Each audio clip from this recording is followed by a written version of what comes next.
Follow the show, latenightparents.com, with my boy Tru Armor. Tru, we were supposed to start 16 full minutes ago, and I am the sole reason because I have that hero complex why we couldn't start on time. How are you doing? I'm good. I'm a little tired, but I'm all right. You a little tired? What you been up to? Yeah, it's only 8:15. I feel like it's like 2:30 in the morning. 2:30 in the morning. Well, if you were in what time zone? Yeah, exactly. So yeah. Big shout out to Ndea from St. John. Ndea, how you doing? Thank you for supporting the stream. So you're exhausted. I'm exhausted. What's the first thing we're going to talk about? Talk about Groundhog Day. Groundhog Day 2021. Right. How you feeling about it? It says six more weeks of winter. Yeah, I saw that, but I mean, winter is relative, right? As a native New Yorker, for 6 more weeks of winter, I would pay attention to the groundhog. Punxsutawney in Phil and Philadelphia, right? But living here in Virginia, I kind of like, all right, man, whatever. Because even though we got snow like yesterday and we have flurries today, it doesn't stick around for more than 4 days. It doesn't stick around in Virginia for more than 4 days? Never more than an inch or two. And this time we got like 2 inches. And it never sticks around for more than like a week. It doesn't, yeah. So we had flurries today, but it was mostly gone. The snow we had 2 days ago is mostly gone. So it's 6 more weeks. Rarity. Six more weeks of this winter weather, and then it's spring. It's sunny. What, a 60-degree day? Right. But another groundhog, I forget his name, he was like early spring. So I think the Groundhog Union needs to gather together and figure out what they're going to do before they're pushed aside by the squirrels and how early they gather the first nut, which is, I think they're trying to make that a thing someplace. That's the squirrel lobby. I mean, I know this is what they do in New York, but I think it's covered around the world, correct? Yeah, because it's one of those quirky things that we do here in America, right? Listen to a ground rat, essentially. So why the groundhogs? Why not like, gophers or squirrels or rats? I mean, you know what I mean? So it's just one of those weird and quirky things that took off and got this small place in Philadelphia. Is it Philadelphia? Pennsylvania? It's one of the two. On the map. And then it brings in tourist dollars and T-shirts and, a great movie with Bill Murray. So when was the last time you saw Groundhog Day? Because I think it's only a movie you need to see once, right? A great film. It really is such a great film. And if you're one of the people like me who love a good science fiction yarn and like the lore of science fiction, there's a couple of really great things on the internet telling you, because people are asking, well, how long was that loop? And some people think it was like 300 years. Some people think it was 60 years. And the writing directors will comment on people's fan theories about the film. So yeah, Groundhog Day is great. But what if Groundhog Day, Bill Murray, and the Groundhog franchise merged with Marvel? How many movies do you think we can get out of it? Well, here's the thing. All the movies would be a variation of the same day, right? And then it becomes an art house sort of an art house sort of exercise. And I'm sure I could make one, you can make one, everyone listening could make one. But then there would be, like, as there always are, a handful of standouts, right? Like the one made by, Jim Jarmusch, and the one made by Spike Lee, and the one made by the old guard of Hollywood like Scorsese, or Lucas would have an action twist to it. So once you got your hands on the idea of we could write one right now, like a guy leaves his house to pick up the mail, right? And that's how you start, and then you have to end it with the guy comes home, and checks the mailbox, and I guess the pack that he was looking for was there, or has been put there, or is now gone, or whatever variation you have on it. You can start at the same place, like Bill Murray, like the Groundhog Day movie, and then however you take it through the middle, it has to end up back in the same place at the end, so it can start again in the same point at the beginning of the film, right? Until you sever the ending, which means he gets out of the loop. So yeah, like I said, everybody can have one. You could have a Indian one, a Hungarian one, Rasta one. You could have a devout Christian, Muslim, or a Judaic one. It'd be great. Yeah, everybody just take a run at the Groundhog's Day theme every February 2nd. Yeah, it'll be a thing. But I mean, something like this is a one and done movie. Could you ever see a sequel, or could you ever see a trilogy?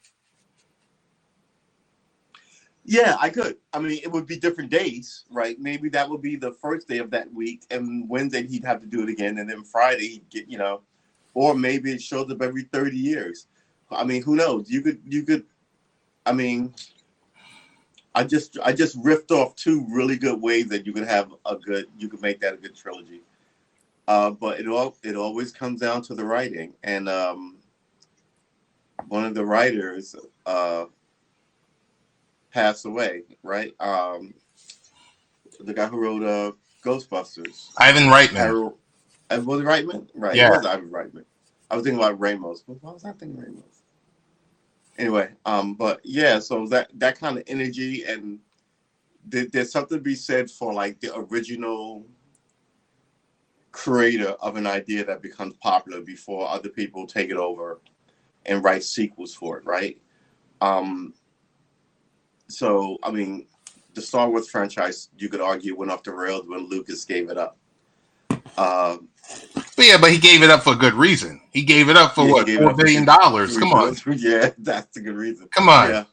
So the high and mighty corporation comes to you and says, "I'll give you Tru Armor. I'm going to write you a check right now for $4.4 billion." Yeah, but you have no creative control over theatrical. That's the thing, right? You built something. I mean, everybody knows that this thing is beloved. Only thing I think he really should have done is better monetize it, right?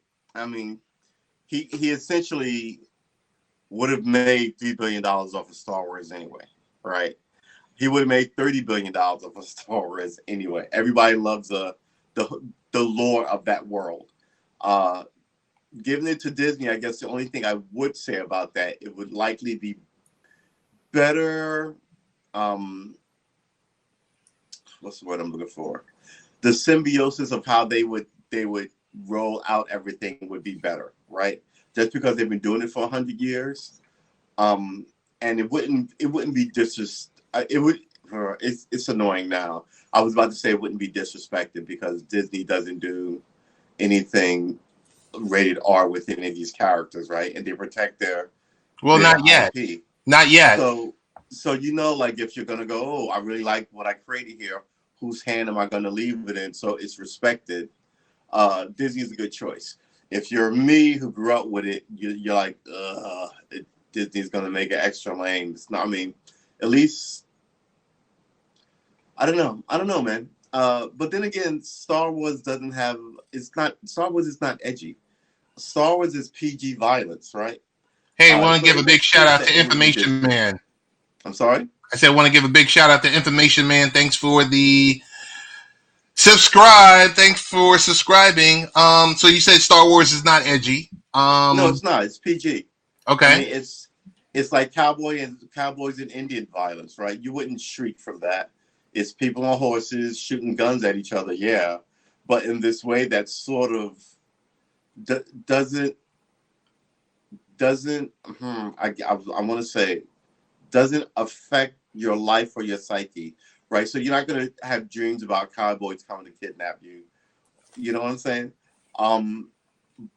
Versus the 1970s take on these same movies, which was the villain was always an ethnic person, right? So yeah, I don't know. It is what it is. Shout out to Heavenly Dew from Dallas, Texas. Things are always, what did he say about Texas? Things are always greater in Texas or something like that. I'm not sure. The stars at night are shining bright. You know? So big shout out to Heavenly Dew. Thanks for checking in. Question for you. The Snowmageddon up here in the Northeast. Oh, yeah, I feel you. It brought everything to a halt. And we knew about it everyone knew about it, but on Sunday, the powers that be started shutting everything down. So from PATH to Metro North to LIRR to JFK, LGA, you name it, started shutting it down. And we were wondering whether or not if it was going to be, like a miss. Because there's been times when they shut things down and it's 2 inches outside. Right. Well, they're in it's better to be safe than sorry mode because, all the millions of years ago when I lived there, I remember a couple of times where people got stuck between places because the buses got stuck in the snow. And so now they shut everything down early so nobody gets caught between places. And you're either at home in the morning when they shut it down, or they're telling you by 3 this afternoon, it's 10 o'clock in the morning now. By 4 this afternoon, the buses and the trains won't be running. Right. So then the bosses know to let people out early. So yeah, but that's the evolution. I find it funny now that you're going, why did they shut everything down early? Well, it's better safe than sorry. Yeah, that's exactly where they are now because everybody sues. Heavenly Dew says, thought you were going to say all your exes live in Texas. I like that one. That's pretty good too. I like that one. I'll go with that. Nelson, all my exes live in Texas. Thank you for the Super Heart Award. Thank you. Try to get this on the screen real quick. So they shut it down. Everything was shut down, and I got to tell you, it was kind of like, okay, the snow came, and it continued and continued and continued to the point where there's it was 18 inches out there.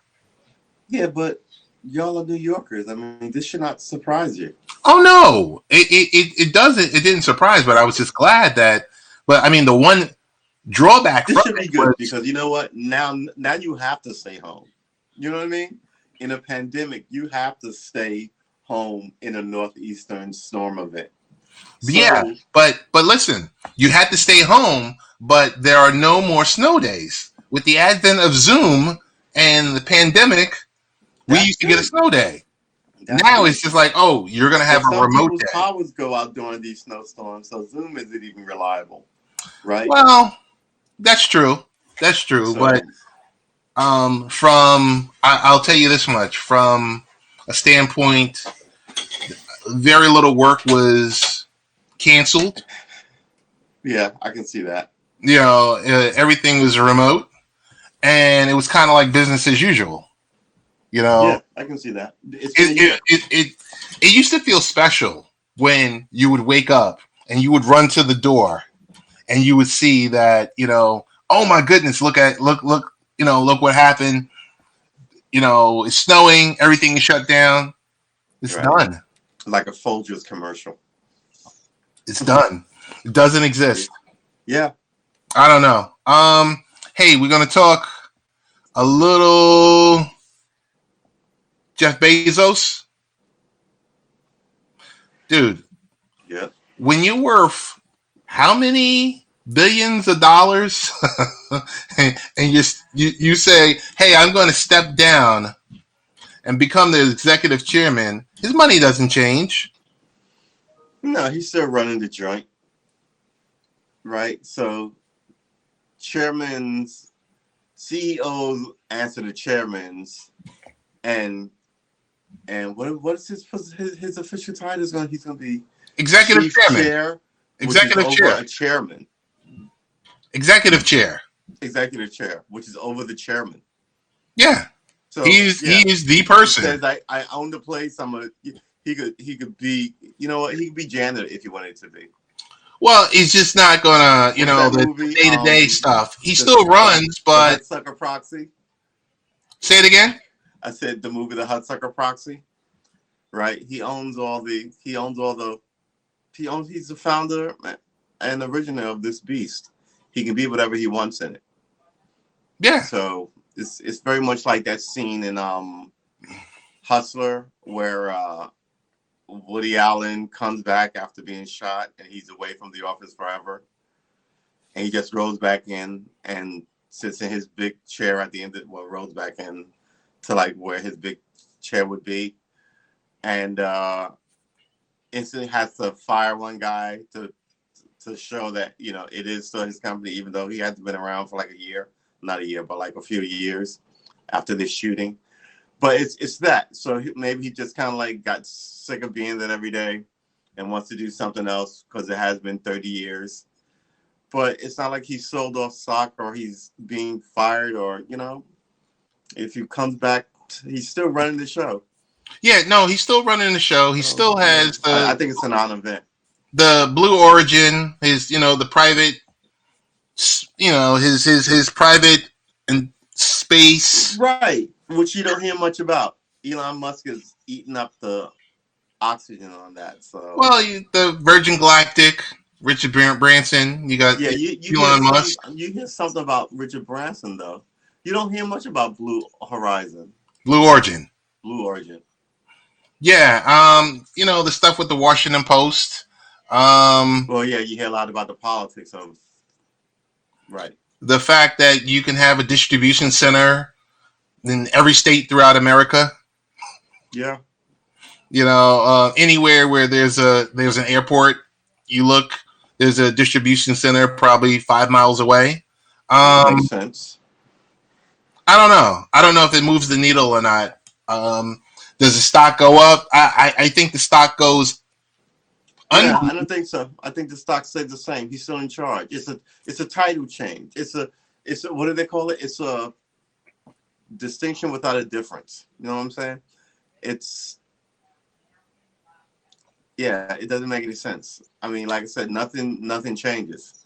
It's not like he's moving the company any place or cutting dividends or selling stock or firing anybody. Heavenly Dew, thanks for stopping by. He's essentially added a chair, right? So he's Vladimir Putin. He's slid off to the side and let someone else sit in this chair who has to answer to him, like they all have had to answer to him. So yeah, I don't see. It's a distinction without a difference. Well, so American oligarch. It's a good topic. Interesting, also. If the stock is going to go nowhere because if you're an oligarch, yeah, you run your own government. You have your own disciples. Yeah, they want to, but the one thing they are not bigger than is the American government. But I mean, if we look at how many times have we seen Zuckerberg, not Bizstone, the CEO of Twitter, and Jack Google, Dorsey, and the current CEO of Microsoft. You've seen them at Capitol Hill. You've seen them get grilled. Yeah, they have. They have to show up. There's no teeth, to it. Yeah. Because when everyone's taking some type of payout, right? It's a circus. Everyone's taking some type of payout, and they're just like, "Oh, okay, You know, I'm going to ask you some tough questions. Oh, by the way, here's a list of the tough questions. Right. I'm going to send it to your people so that, And the best thing about those tough questions is people will still go, I don't have to answer that. I'll get back to you. And then you never hear of anybody getting back to anybody. No. Even as they know the questions that are going to be asked. It really is just a stupid show of just kind of like I have to humor you because you're the government. But I'll see you next week at my charity golf event where I will give you $100,000 for your like political nonsense. So today, President Biden, your favorite topic. You know, sooner or later I was going to get to him. Yeah, hey, there's no secret that I'm not a fan of Joe Biden. In regards to COVID vaccine direct shipping to pharmacies, yeah, I say bravo. Okay. I say bravo. Good move by our president who's been in office for a week and a half. 2 weeks. 2 weeks. 2 weeks. Yeah. Direct shipping because, number one. Well, 10 days, 12 days. Okay. But at the rate of the speed that, you know, the vaccine is being produced, at the rate of the speed that the vaccine is being delivered, at the rate of the speed that the vaccine is being administered, you got, you know, there's other ways to go about it. What are they? Our system is just bad. Well, I'm gonna say this much. Any way you look at it, he inherited XYZ, right? He inherited, you know, you walk in the door. I would like to think that they would know how many, you know, vaccines they actually had. It doesn't seem like they knew it. I like to say that there was a mechanism in place, but we don't know. I would like to say, hey, with the transition, you know, all of this stuff should be laid out. We don't know. There's always going to be two different stories. So, with that being said, the quickest way to get these vaccines delivered and to get them deployed to as many places that you can. Now, I'm not going to get to the point of, you know, because handing something over to the state is a nice soundbite or a talking point, but don't you have to, like, when you deal with an operation as serious as this, don't you have to take it to the point of, hey, I'm at the, you know, the vendor, and I have to bring it to the point of the vaccine is put in someone's arm. You can't hand it over to a state and then the state decides, well, hey, you 2 or 3 or 4 millionaires get it, and you 2 or 3 people that are over 75 don't get it. That's the system we have, right? Doesn't make it right. Everybody runs their own state, and within these states, everybody runs their own little cities. It's a series of fiefdoms.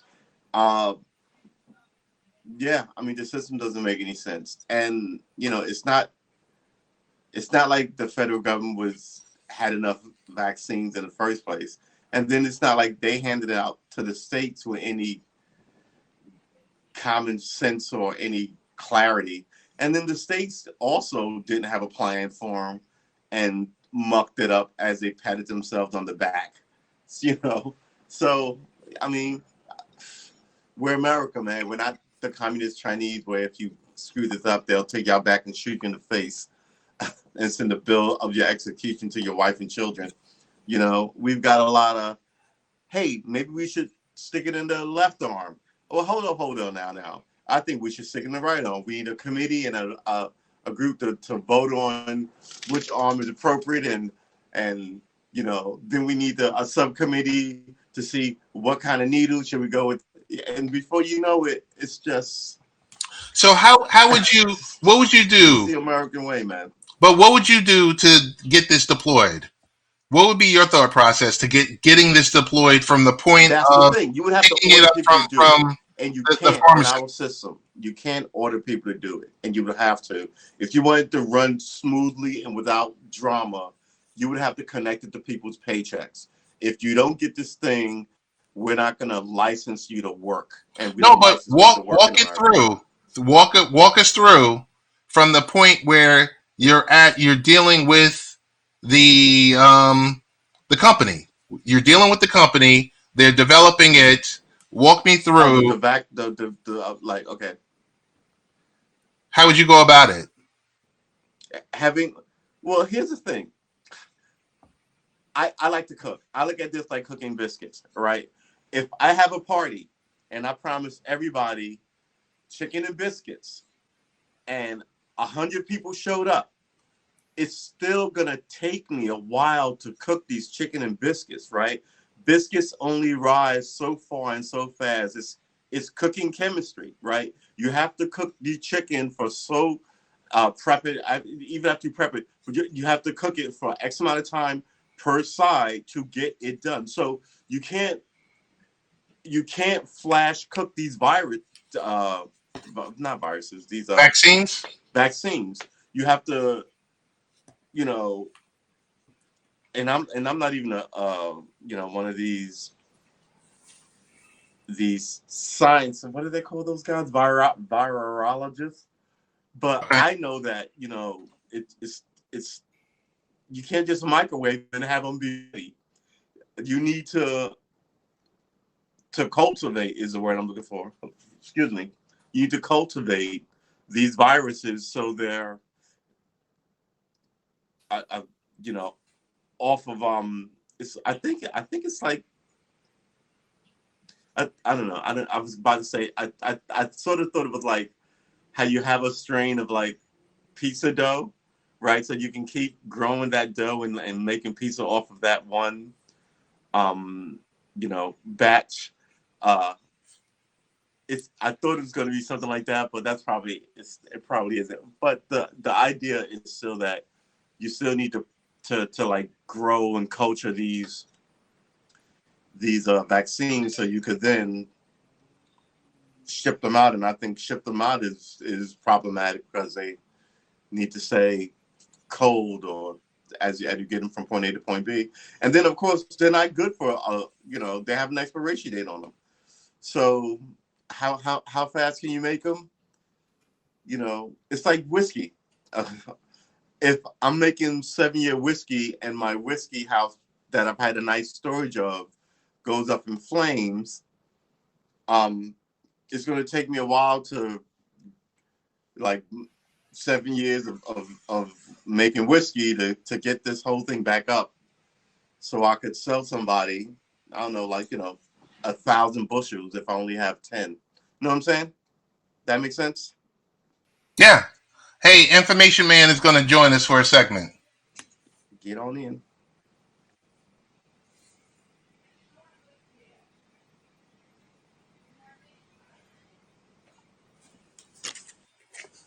Just waiting for him to join up. I don't know. I mean, it's one of those topics where you look at this deployment and like in the back of my mind, I start thinking of how many companies have gone out of business. Yeah. Okay. How many companies have gone out of business? Okay. A lot. So with that, the first thing I think of is, okay, so we've got X amount of malls that are open. I mean, that are either closed or partially open. We've got how many JCPenney's, how many Pathmarks and Walmarts and A&Ps and Circuit Cities and all these other places that are sizable that you got to make sure HVAC is working. You got to make sure you got internet access so, you can verify. You need holding and waiting places because, the whole, hey, you got to sit here and wait to go down to go get vaccinated versus, okay, now you've received the vaccination and now you're at the point of you're sitting there waiting to make sure that you don't turn blue. And before you go hop in your car and go drive off on some highway, and they're like, oh, that's a hell of a, because anything can happen.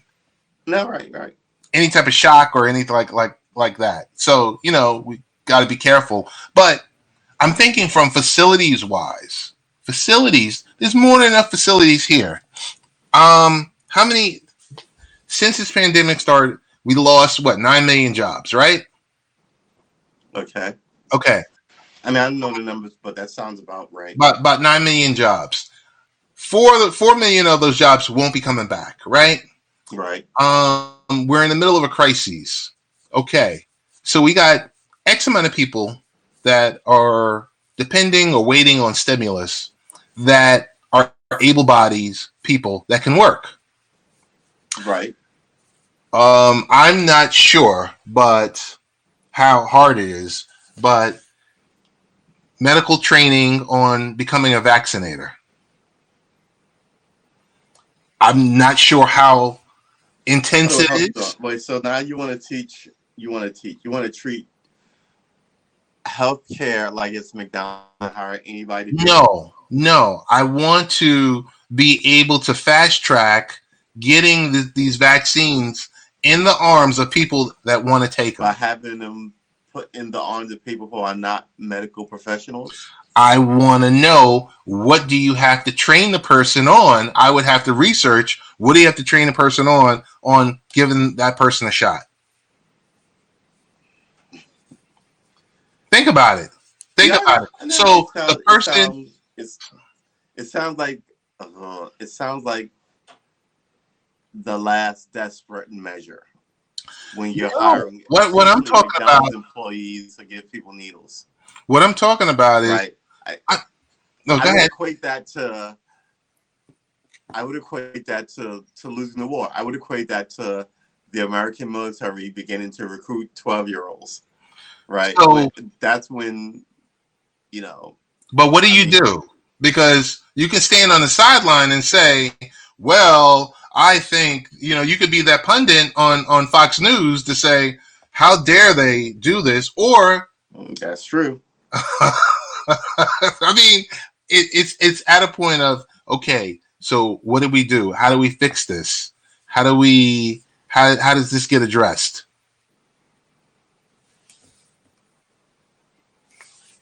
Yeah, okay. I would agree with that.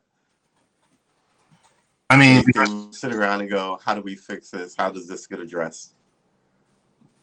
I mean, I just, that's where I'm thinking. I mean, for us, for like the thought leaders that sit, in or about, in Washington, what are we going to do? I mean, if you don't want to give us stimulus checks, right? Right. There's an issue with getting these vaccines. You're fast tracking it. Well, the vaccines aren't going to be put in their arms by themselves. It's not like you go to your mailbox and say, oh, here's my vaccine, and I'm just going to administer it myself. I just don't understand what is expected to be done. I mean, it is a pandemic. You have a limited amount of the cure. With my hands on the cure, right? A limited amount of that, and then you have a limited amount of people to administer said cure to the masses. I just think you have to wait it out. I think we as Americans are so used to, don't want to use the word crying. I guess I'm going to use the word crying about everything, that sometimes, I mean, the numbers are what they are, right? And if you're going to let every Tom, Dick, and Harry inject people, you're going to have to give liability waivers for almost everybody, because then there's going to be cleanliness issues, and some people are idiots, and sometimes people will hit the bone, and other people will hit it too shit, so you're going to get all this. Plus, I'm pretty sure once you encourage that, the AMA is going to have an issue with it, and then, doctors and vets will have an issue with it. And I mean, you stumble into people's wheelhouses, they get really kind of mad at you. But we'll see. Yeah, but I'm still stuck on. I hear where you're coming from, but I'm like I'm really concerned with solutions. Well, everybody say they're concerned with solutions, and then they do stuff that violates people's like civil rights and violates people's person. So so if you have 330 million people, right? Yeah. In the United States. Yep. Not talking about anyone that's undocumented, because that number is, let's say, 11 million. I thought it was 20 million. Okay, 20. Then it could be 20 million. Yeah. Obviously, you don't have the manpower. Now, first of all, we don't have the.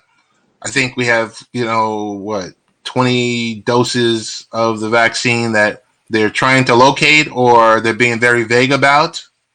Right. 20 doses. Good Lord. 20 million. 20 million. Oh, okay. 20 million. That is being very, very vague about, which covers 10 million people. Right.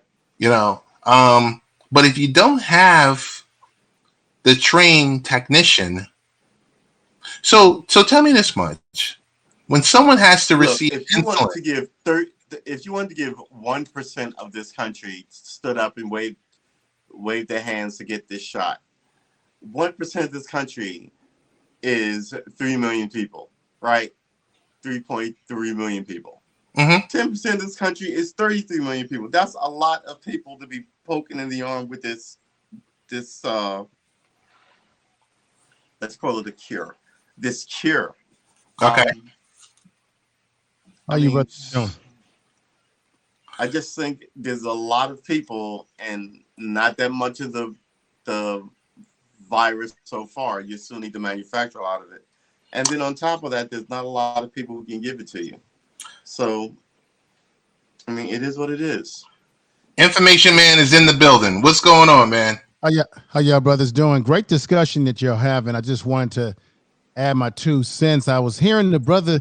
Did I hear you right? I think I heard you say something about them stipulating it in your check or doing something of that nature. If you don't take the vaccine.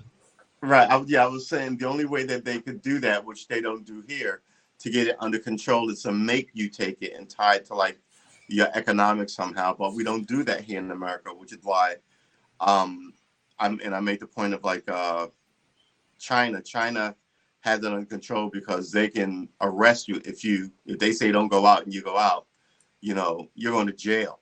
So right. China can make you do stuff. Here, people, like I was saying earlier, like, if you say we're going to give them to your right arm, half the room is going to sue you because they want it in their left arm.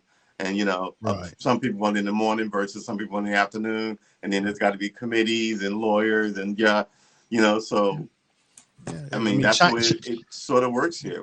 China has a dictative, right? China has a dictative government. I mean, even in China, when they were telling people to stay home, because I know a couple of guys on YouTube, or one guy on YouTube who lives in China.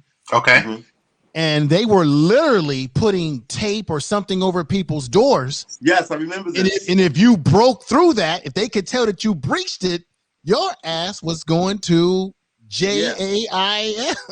Right. In America, we got people talking about, we got people in Walmart's pulling out guns, talking about, I ain't wearing a mask.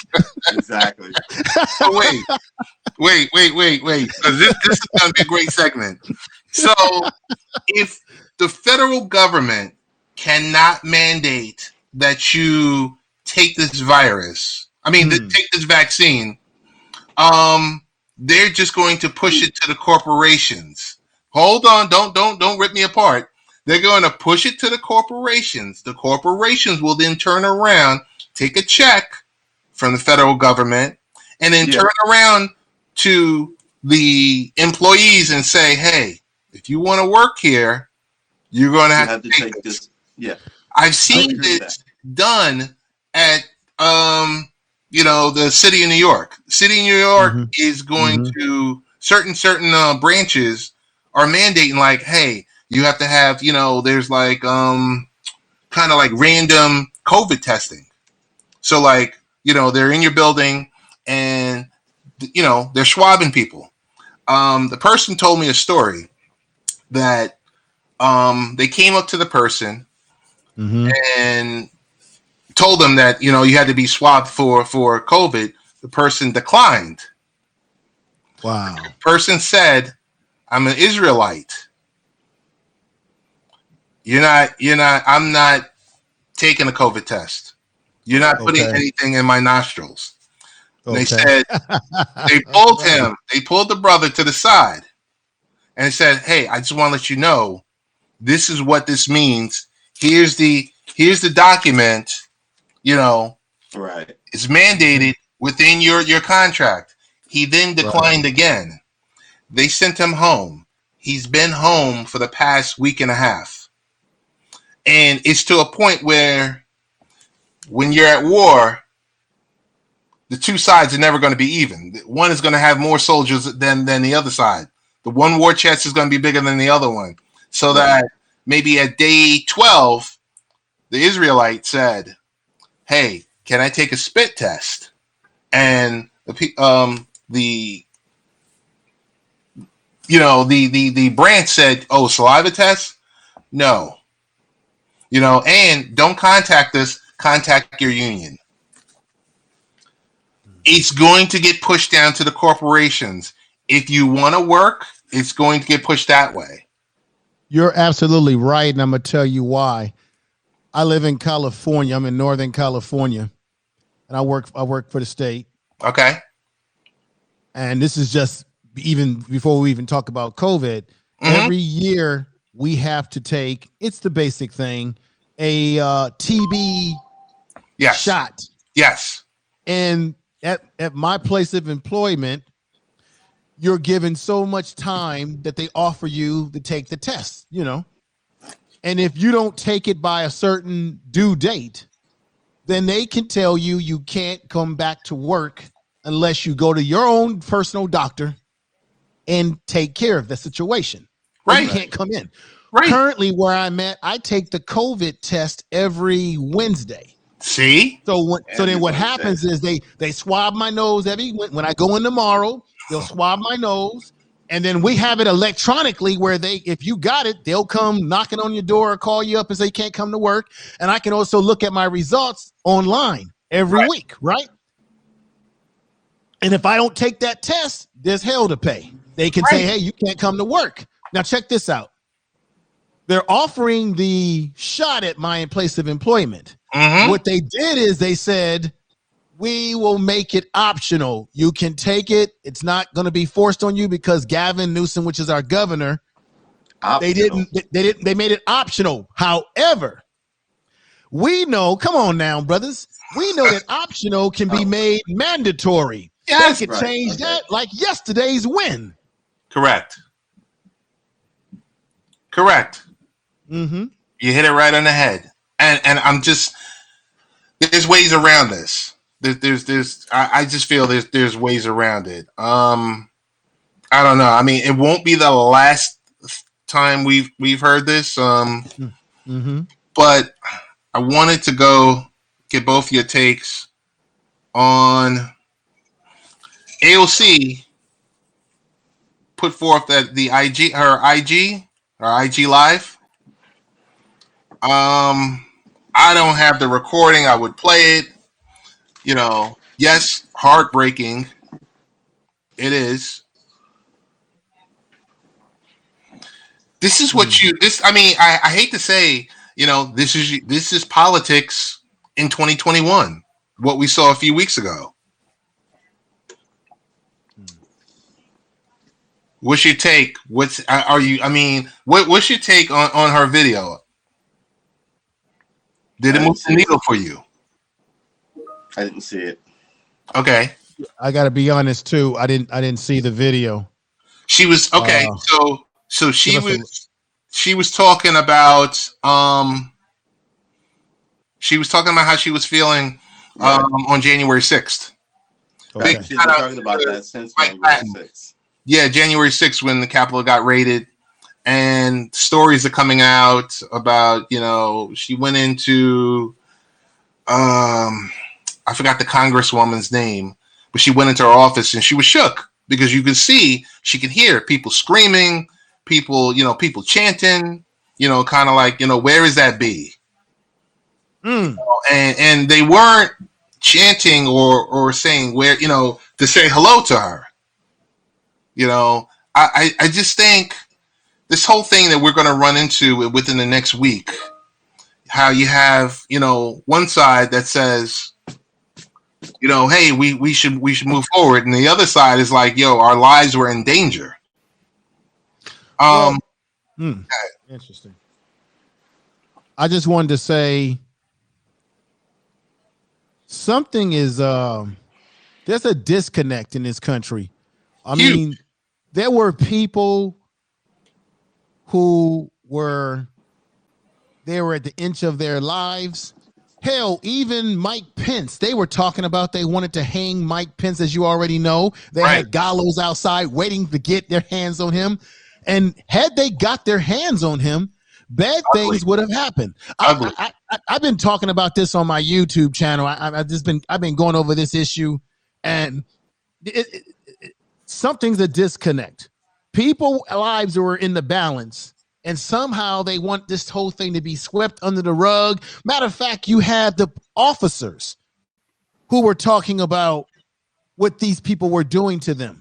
Black officers saying that they were being riddled with the N-word and everything else. Now, this is the thing that's the contradiction, my brothers. These same people were talking about Blue Lives Matters. Yeah.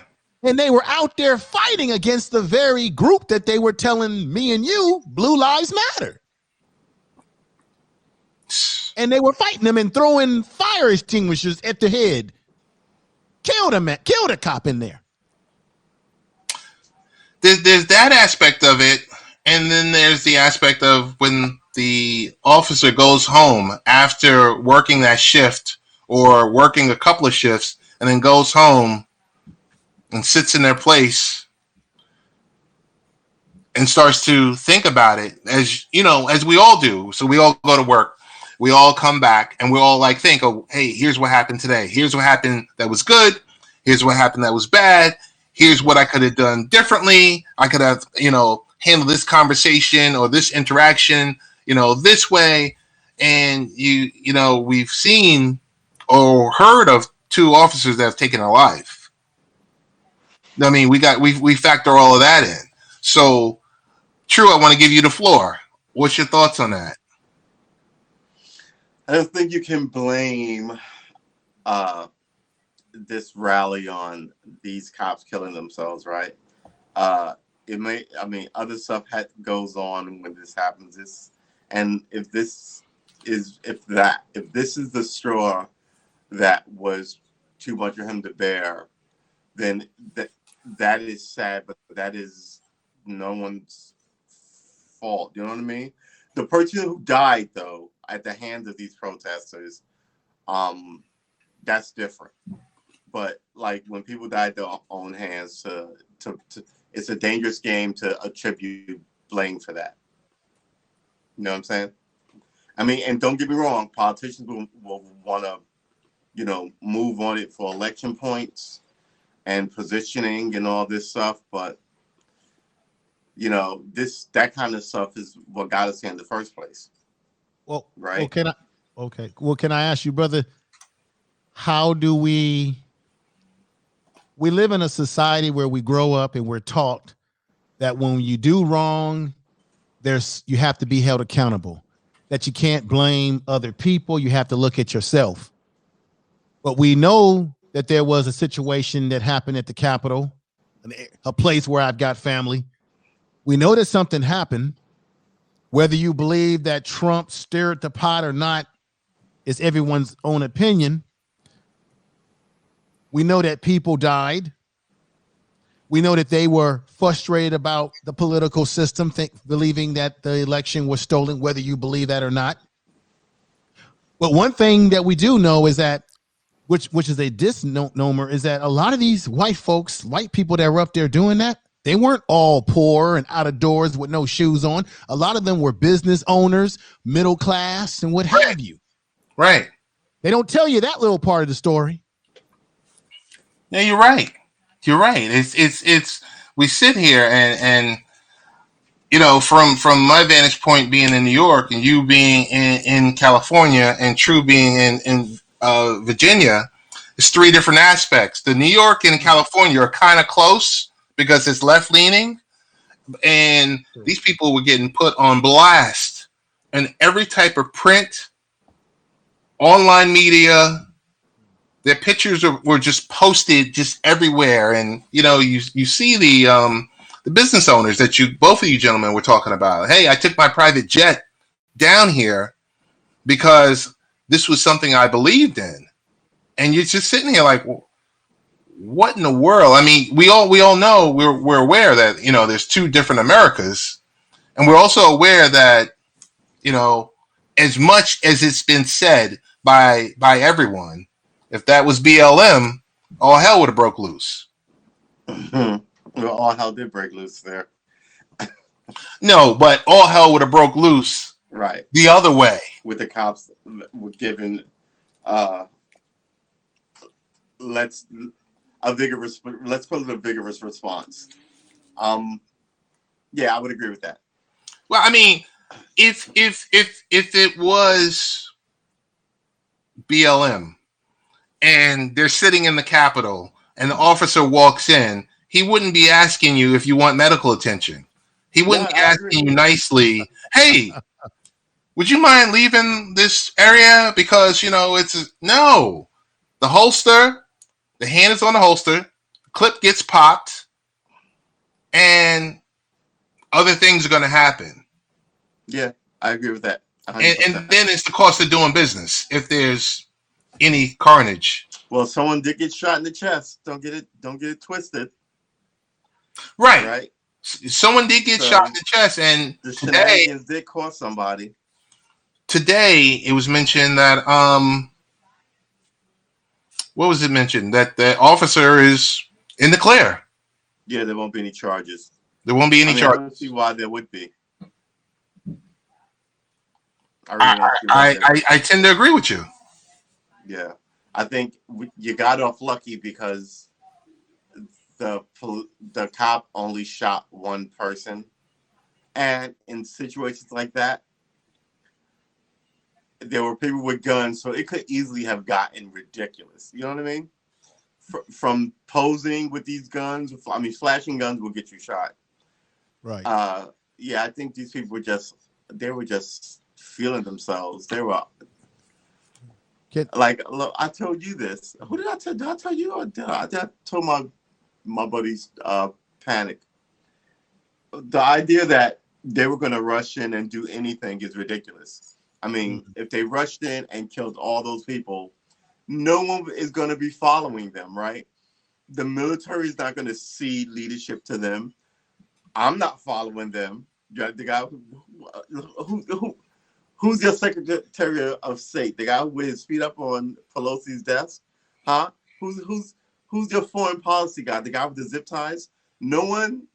I mean, you know, they caught a tiger by the tail that day, right? And I was telling somebody that this may, after 150 years after the Civil War, they might actually try and fix this thing finally, because those people went after elected politicians and they were fine with them going after average regular people on the street and infiltrating police departments and all this stuff. And now they're like, you know, why are we giving you guys a check if this is, you know, you want to hang Congress people? I mean, all these cops and military people that they're snatching up, that is just bad form. You do not want an undercurrent of these people in your departments, right? So now you have to do something about it, because they were openly talking about looking for the vice president. So well, can I? Whether they were going to do it or not, they were ballsy enough to rush the gates. That you know, that should tell you to fix it. Can I add something here too? Yeah. Go ahead. See, this is the thing, brothers. This is nothing new. It was the FBI in 2006 who have said that a lot of these police departments, military, all these different things have been infiltrated by these white nationalist groups. Yeah, well, so that's it was not.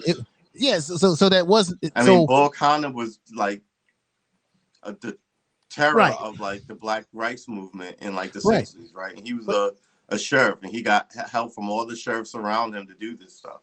So I mean, this is not. I mean, we in the struggle know what the drama is.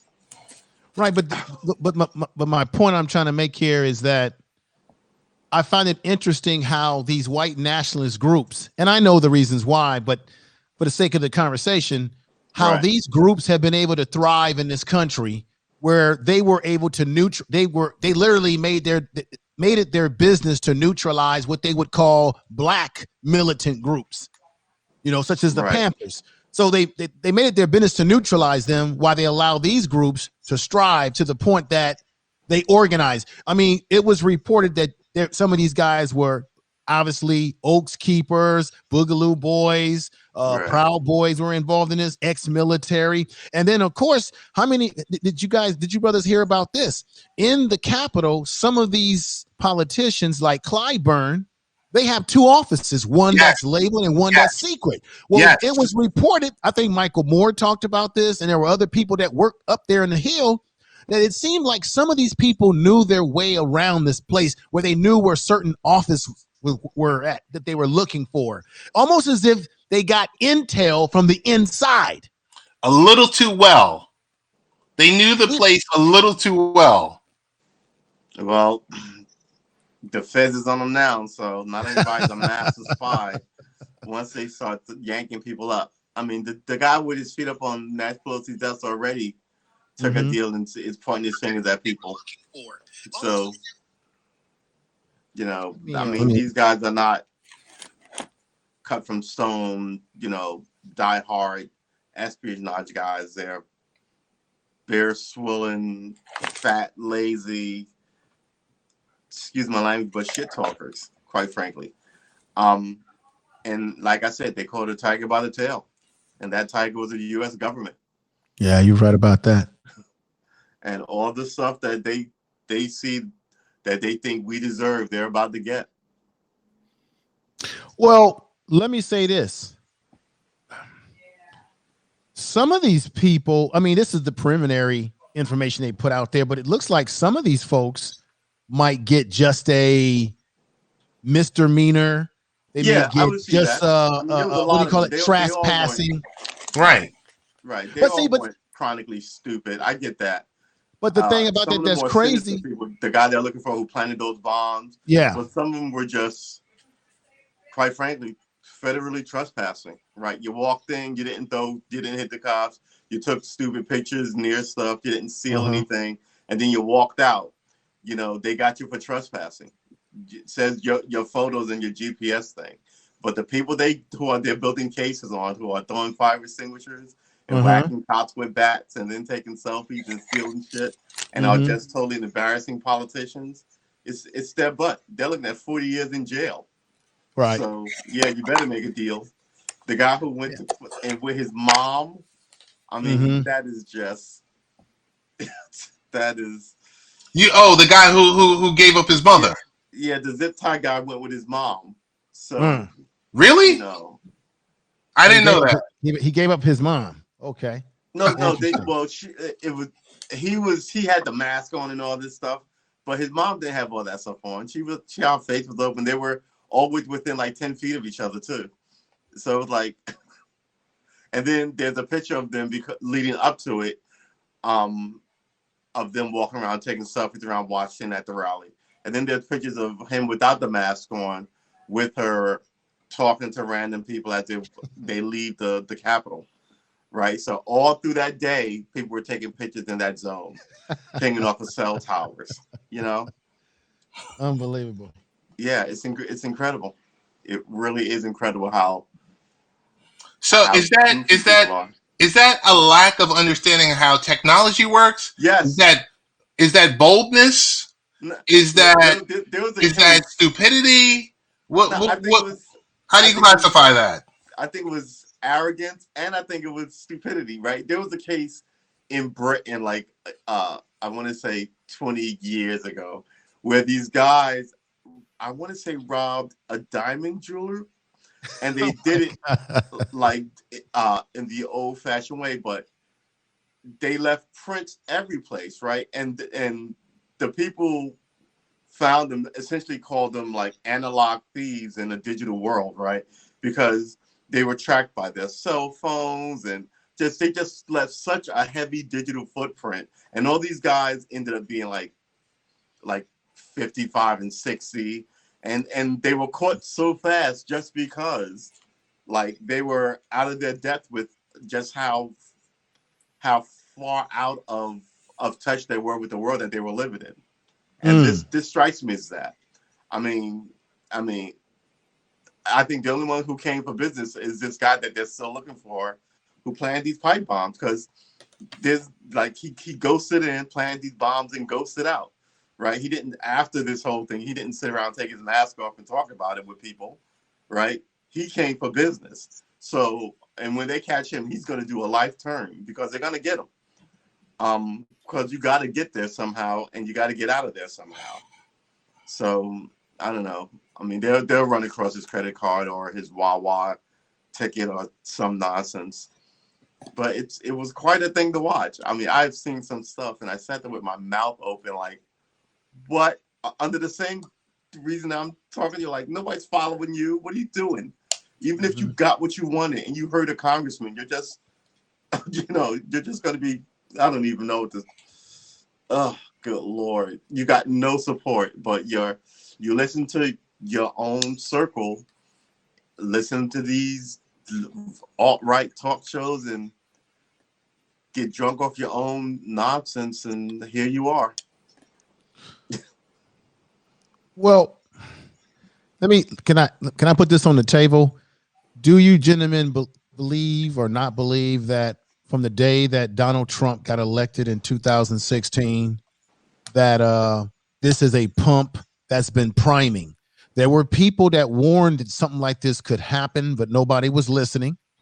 Do you believe or not believe that Donald Trump was kind of flaming the fire to the point that it all came up to this crescendo in which people did what they did in the Capitol because it was all, they were being pumped up for all those 4 years, feeling that they could do it? Because when Trump got elected, a lot of folks felt emboldened that they could do whatever they wanted to do. Yeah, I don't think so. I mean, you don't think so? No, okay. Because okay. I followed politics my whole life. This has been going on long before Donald Trump. Donald Trump was an easy foil for the Democrats to go, look, he's a racist. And since, we moved the Democratic Party with our perpetual 93% voting average for them. And racist talk moves us. But as a native New Yorker, who grew up with Donald Trump before he had TV shows, like he was a fixture in the 80s when he fixed Woolman Rink, right? I guess I find it hard to buy that he's a racist. I never did. Right? Let me ask you some fundamental questions here, because I'm not one of these people who stopped liking Trump once he became president, that I was a fan of him when he was. I never liked Trump even prior to him becoming president, because I didn't like some of the things that he was doing in terms of his housing discrimination with his father, who Fred Trump, his father, was definitely involved with the Klan. I didn't like what he did with the Central Park Five, taking out ads and hanging them and hanging them up to dry the way he did, using his money with ads, when in fact to this very day, they have been proven to not have done the crime, and he has not shown manhood and to say, hey, I apologize for throwing these brothers under the bus, or apologizing for even having the idea in his mind that he was going to make black folks or people that he deemed beneath him go behind the back of the door to get in the building, when they were making him create spaces for people that were more low income. Or the fact that he, at one point in time, was quoted for saying he would never have a black person be his tax guy or something of that nature. So, and then I know people think that Donald Trump's not a racist because he hung out with some rappers, and you got your Jesse Jacksons and your look. Donald Trump is a transactional individual. The people who hung out with him were transactional. Transactional individuals aren't racist. They're transactional. No, a transactional individual. My whole thing, and I've heard all that stuff before about Donald Trump. Well, let me just say, let me say this. Okay. Let me just make this point. Transactional people can be racist because a racist will get whatever they got to get out of you, even if they don't like you, as long as they can get some money out of you. So even if Donald Trump was hanging out with entertainers, that doesn't make them transnational. It was always based on him trying to get something out of the person, not necessarily that he loves them or likes that person, but what he can get from them. That's just my point. That's all I'm trying to say. Okay. Well, because racists come in all different flavors. Of defending Donald Trump. But, no, I don't want you to defend him, but I've heard all the talking points. Okay. Well, those are talking points I made that are facts, though. Those are facts. What I said about him. Okay, they can be facts, but they're still talking points, right? It's what people like to try. But the difference between talking points and facts is that talking points is something that someone makes up to create a narrative. That's not the true. things that I just mentioned to you are true about Trump. That's not. No. So let me. Okay. A talking point is a talking point. They can be true and they can be false, right? But the truth, the truth shall set you free, as they say, right? So once people kind of like come to Jesus on a lot of these things, you take the fire out of them, right? Right. But if you like to banter them back and forth, like that's the Park Jogger thing is absolutely true. And it's a talking point.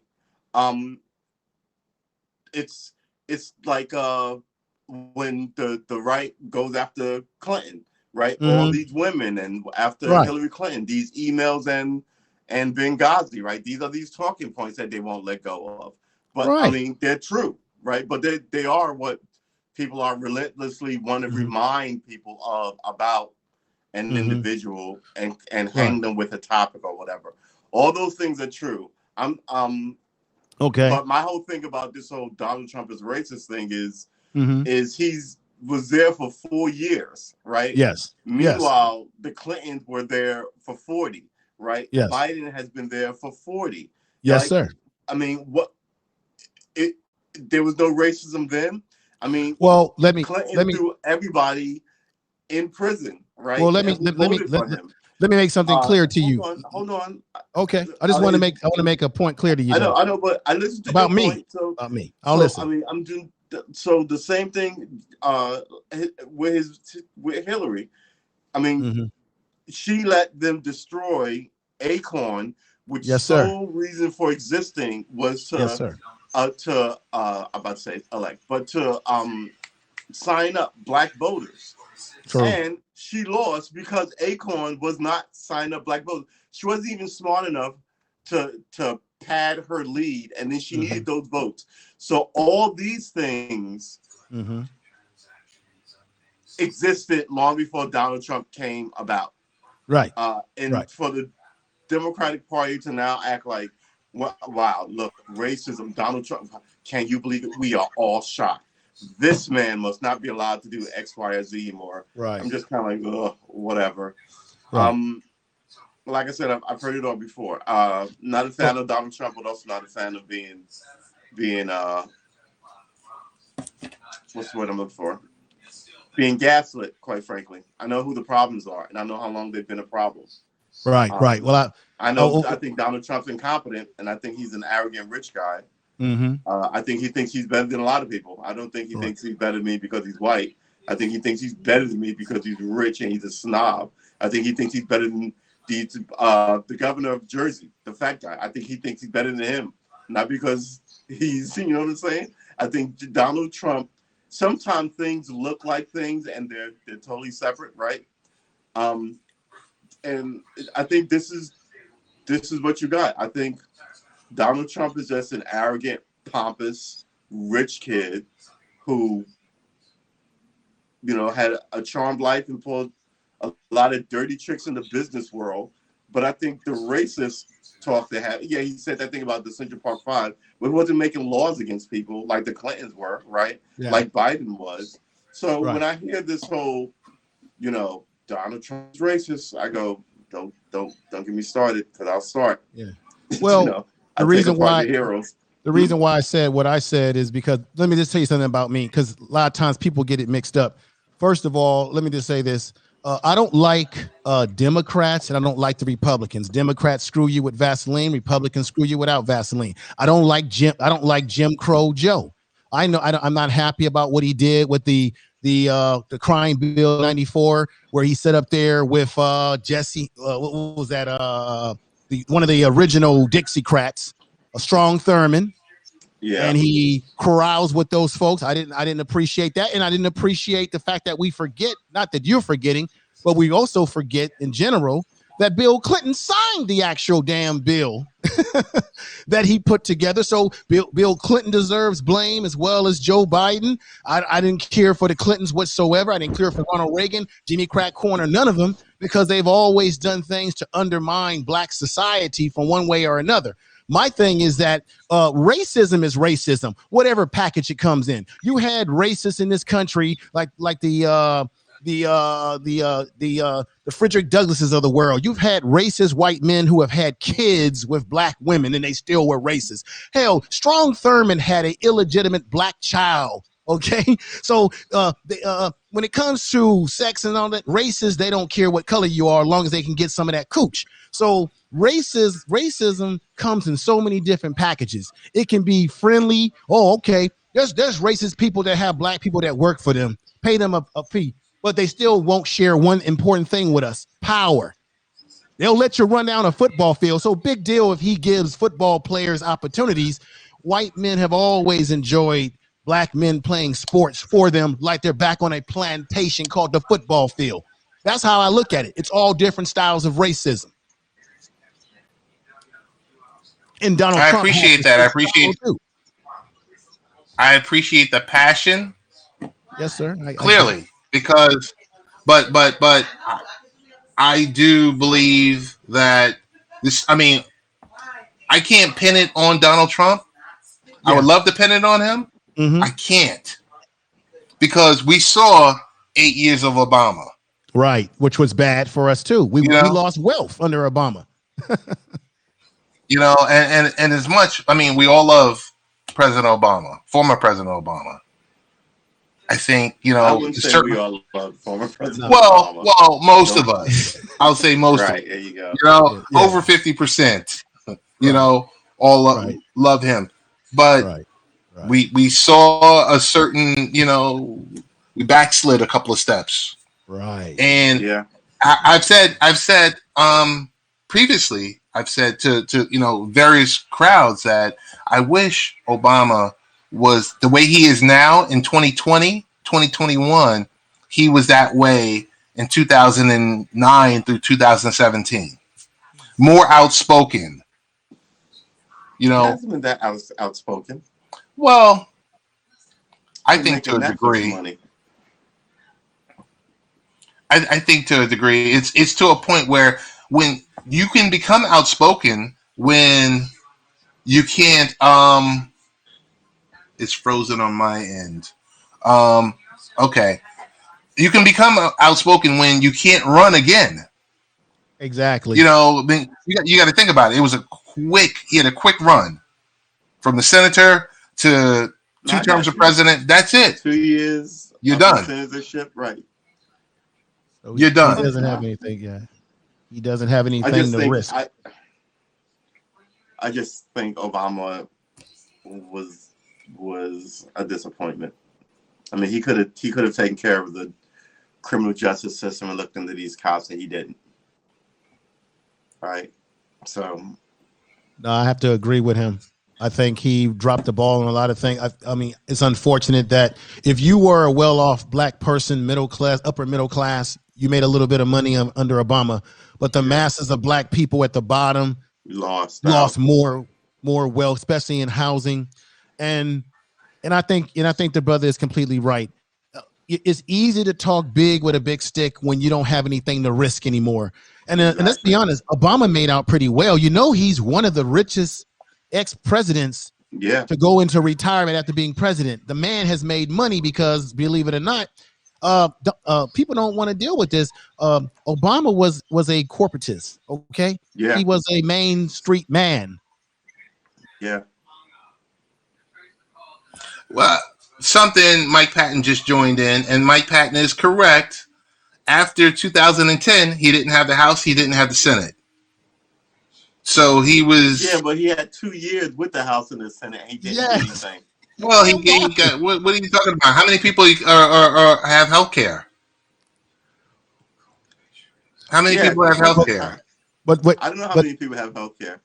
But didn't he pass the health care package? Obama doing? I remember him signing the Lilly Ledbetter Act for gay women, and I remember him destroying 10 million cars that were fined to get them off the road, thereby increasing the blue book value of all these. Do you remember that?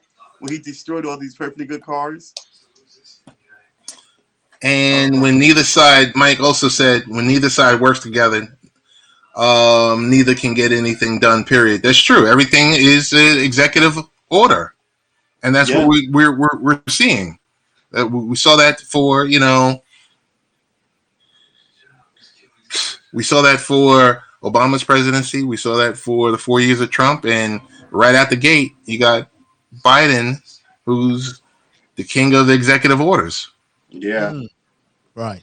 And may I say, can we really examine that and say, where is the legitimate black some of those executive orders agenda? Are bullshit. I'm sorry, but some of them are like, we will look into this. I mean, okay, I'm ordering you to look. They don't change policy or anything. Right. Even his policy on the prisons, the majority of particularly like black men and women are in state prisons. His thing with the whole federal and private, that was a nothing burger. Exactly. Where the bottom line is, where is the legitimate black agenda, since it was black people in South Carolina and all across the country that put him over the top in Philadelphia and Georgia? Where is it? He's gonna put Harriet Tubman on the 20, and that's gonna be it. And I'm like, all right, okay. Listen, we're gonna curtail this for a second because I wanted two other brothers to jump in here to talk Super Bowl predictions. Oh, okay. Because I do want to come back to both of you and talk about, my question is, why is Biden and the Dems hobnobbing with the GOP with these stimulus packages? Because you want to show. I get the whole unity bit. I get that, and we got to we got to put this together. But when McConnell and company were in power, they were ramming judges right on through. Right. Yeah. Well, I believe that the Democratic Party and the Republican Party are almost one and the same and working together. I mean, the Democrats are always putting the olive branch out of trying to, we want to be bipartisan. We want to work together. But the Republicans don't care. They do whatever they want. They pass what they want. So that's another way that they're selling out the people who, quote unquote, deem themselves as progressive by saying they're going to work hand in hand with the Republicans and share power. What is that about? Crazy. The Republicans never share power or anything with Democrats at all. This is why Democrats always lose. Hey, I want to table this for a second so we could talk a little Super Bowl.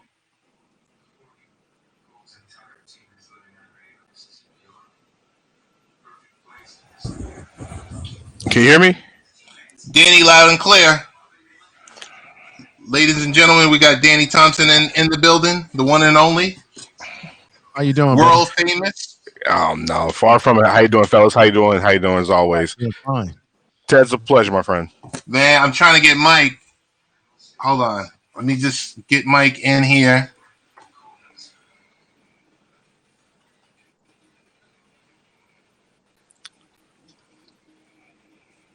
All right, I got Mike Patton.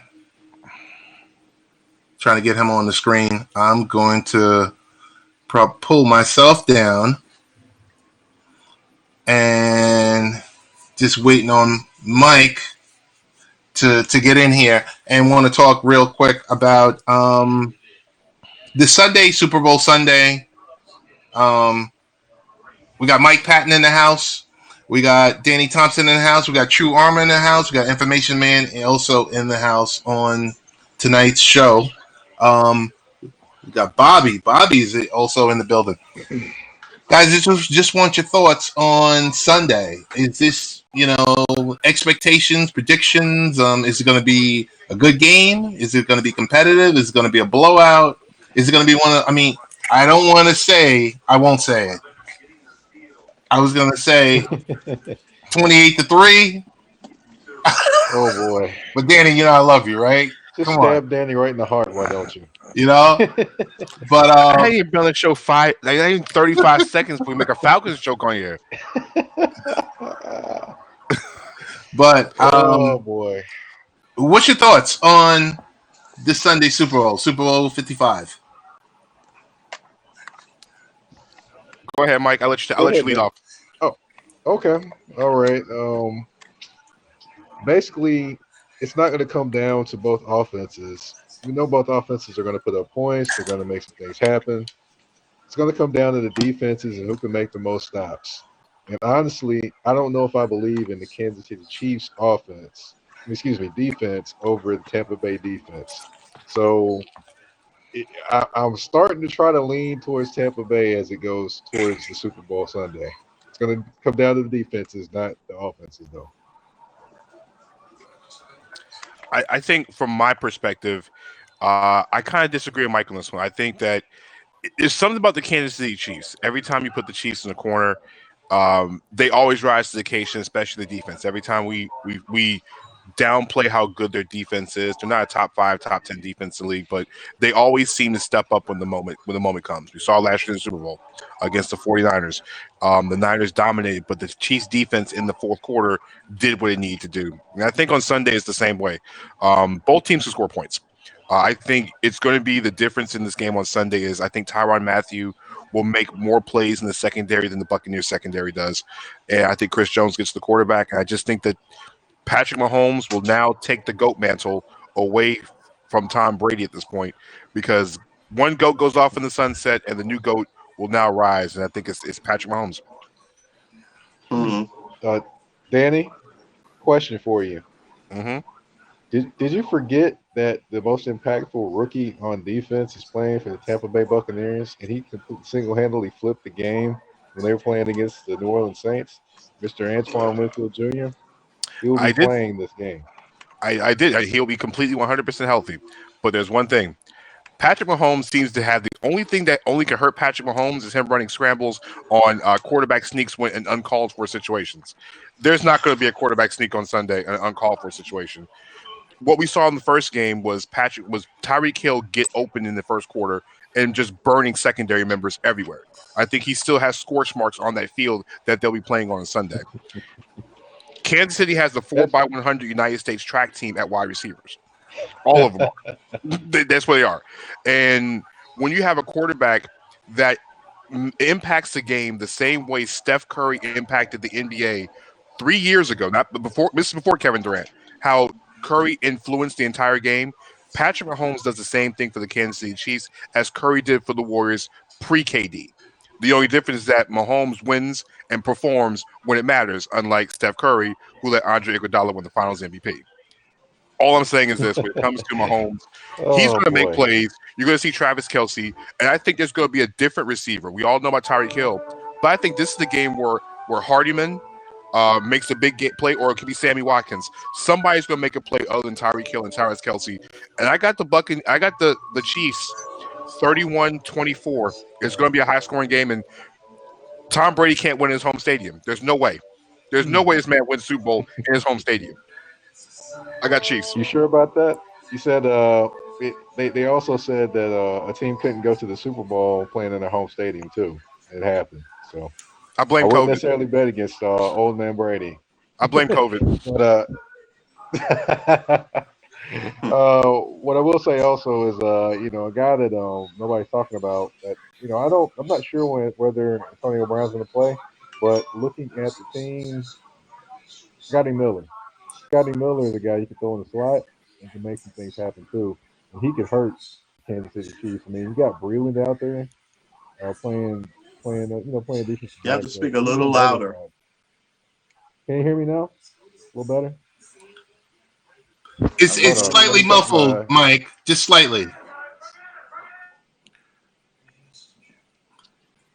Is that better? Yeah. Yeah, that's much better. Better? Yeah. Okay, yeah, I had my Bluetooth on, but I'll take it off. As far as the Kansas City Chiefs, you have Breland on one side. You have Breland on one side. You have who else on the other side? I can't really name that person. Also, you got Scotty Miller that you put in the slot. Antonio Brown, you're not sure if he's going to play or not. I mean, they've got weapons all over the place. I'm not sure Kansas City has enough to keep them at bay the entire time. And if you got to put quarterback versus quarterback, you got Mahomes over there, of course, obviously. But you still do have that man Brady on the other side. Depends on who can bring more pressure. And for the Kansas City Chiefs, you have Chris Jones that can bring pressure. But who else do you have that can really bring pressure? Frank Clark has been missing in action all season. The best bet for the Kansas City Chiefs to win this game is Chris Jones brings pressure up the middle. If he's not able to do that, then it's lights, camera, action, and Tampa Bay Bucs are going to be lighting up the scoreboard. I got the Tampa Bay Bucs winning by 3 points. Of course, probably going to go over this again on my show this week, which I'm going to do a Super Bowl Sunday show. Just letting y'all know. So, yeah, but I would say I got the Bucs by 3. I got to follow up to you, Mike. Does Brady call it a day after this? If he gets number 7? Honestly, I think there's a good chance he might. I think there's a good chance of retirement on both sides, to be honest. If the Kansas City Chiefs win, I've got the ultimate okie doke happening. That would be Andy Reid retiring and Eric Bieniemy becoming the head coach of the Kansas City Chiefs. Yeah, I said it. So that's what I think is going to happen if the Kansas City Chiefs win. If the Tampa Bay Bucs win, I think Tom Brady retires and they're looking for another quarterback. But they have that Super Bowl win. Yeah, I got Bannerman chiming in, and he said, "Thanks for the invite, Ted." Patrick, watching the game on the big screen. He's got Brady and Tampa winning by 10 points. What's the spread right now? Is it still 3.5? 10 points. 3.5. It's still 3.5. Still 3.5. There's no way Brady. There's no way unless Chad Henne comes in the game. There's no way Kansas City gets beaten by 10 points. To Mike's point, I think this is Brady's last game, regardless. I think win or lose, come Monday morning, if Tom says anything about playing again, Giselle comes with divorce papers. That's all I'm saying. She puts the trump card and goes for the divorce papers.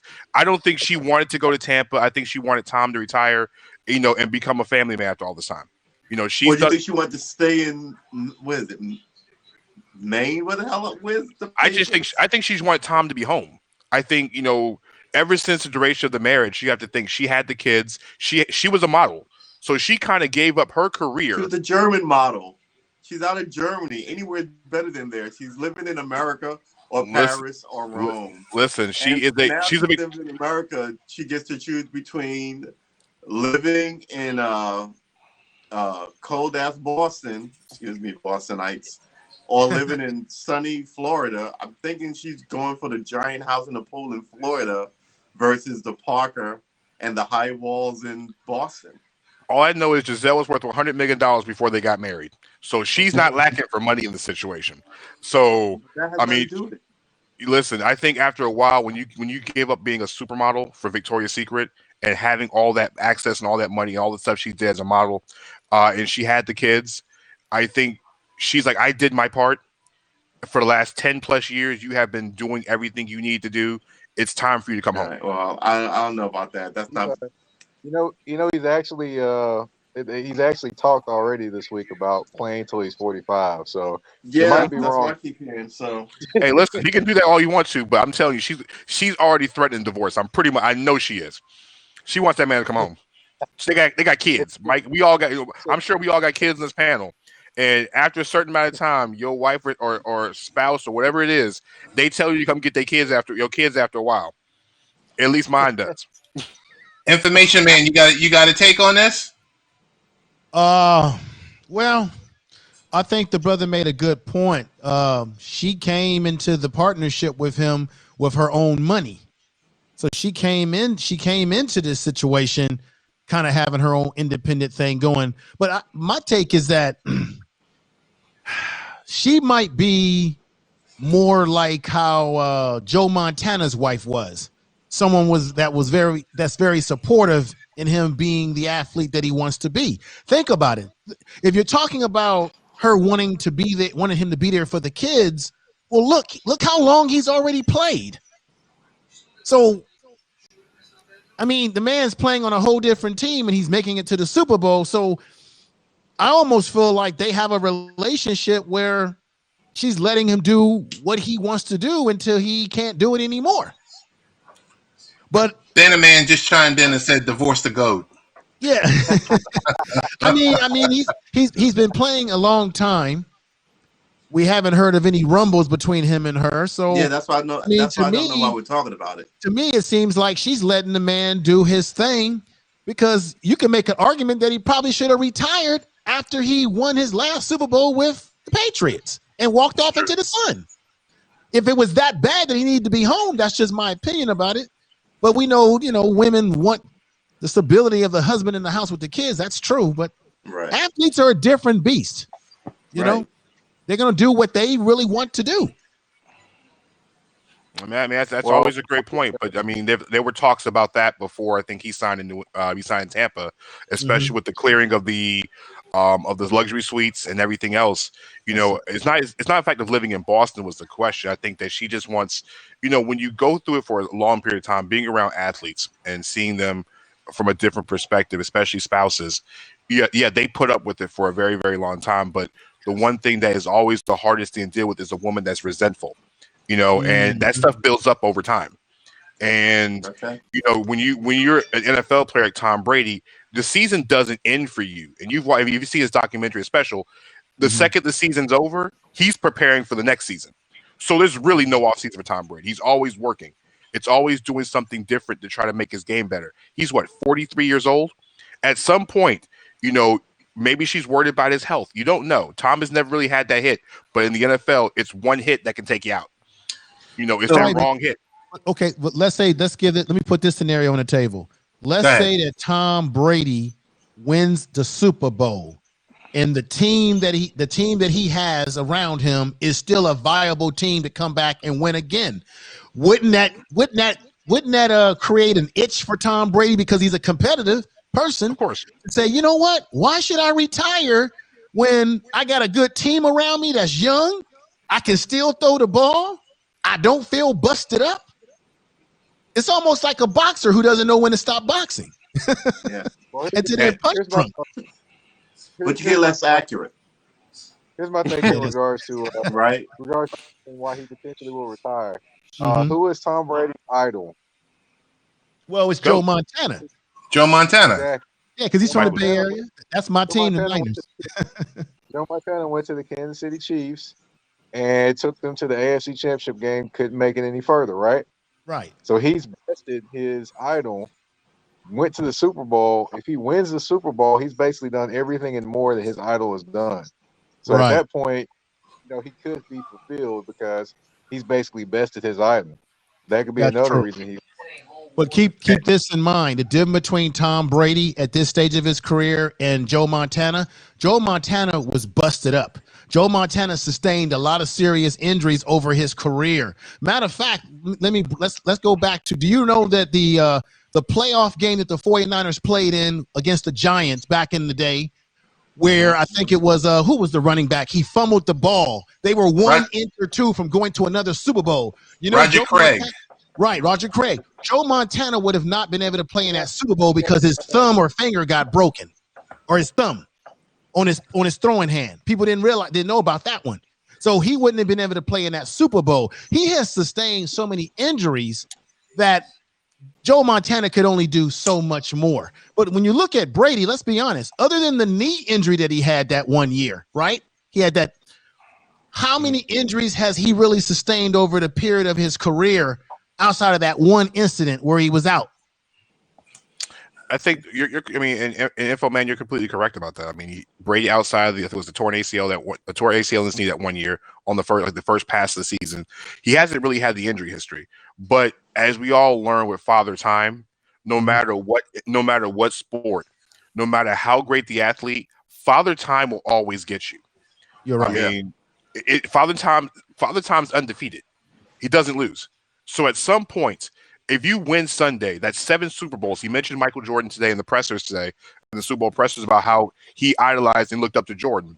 He gets 7. That means he's got 1 more than Jordan. Jordan had 6. Brady had 7. You talk about Montana's his idol. He also looked up to Jordan. Jordan was basically, we all consider Jordan the GOAT. A lot of people do in basketball. He's 6 for 6. He's got 6. Brady will have 7. At this point, the only thing Brady has left to play for, the only thing, if he really wants to be that egotistical, is that if he wins an 8th Super Bowl, that means he has more Super Bowls than every single player or any single franchise in the NFL's history. That's right. Because if he retires on Sunday, he'll have 7, and that'll tie him with the New England Patriots. Right. Even though Tom Brady played in one of the weakest divisions in football for years, but I'll give you that. I'll give you that, brother. Hey, I do want to jump in and give man his shine. He said, but why, if Brady wins, would you retire with those weapons? Don't see that happening. He's a competitor. Follows it up with a question I want to pose is, will Tampa put a spy on Patrick Mahomes? And if they do, who will it be? No. It'll have to be, if anybody is Devin White. If anybody is Devin White, but to Mike's point, if you take Devin White away from the game, White's one of their best tacklers on the field, and he's also one of their best side-to-side guys. One of the few guys that Tampa has that can actually guard Travis Kelce when Kelce is lined up in the slot or actually lined up as a tight end. So I will if Patrick Mahomes is beating me with his feet, I will let him beat me with his feet all day long. I'm not letting him beat me with his arm. If he wants to run 25 times to be Lamar Jackson and he gets 100 yards on the ground, I'll let Patrick Mahomes run 25 times all day. Well, he follows it up by saying 1 hit is the reason why Brady is playing. He said he wins, don't see him retiring, but playing in 10 Super Bowls is that crazy. And the final thing he says is Brady takes care of his body like no other, but Father Time wins out in the end. Right. So I want to give a big shout out to Bannerman, who couldn't join this panel, but he's sending in his text messages. Well, let me ask you, gentlemen, a question here. Tom Brady, in the years that he's been playing, and I know this has been the question of, Father Time's catching up with him.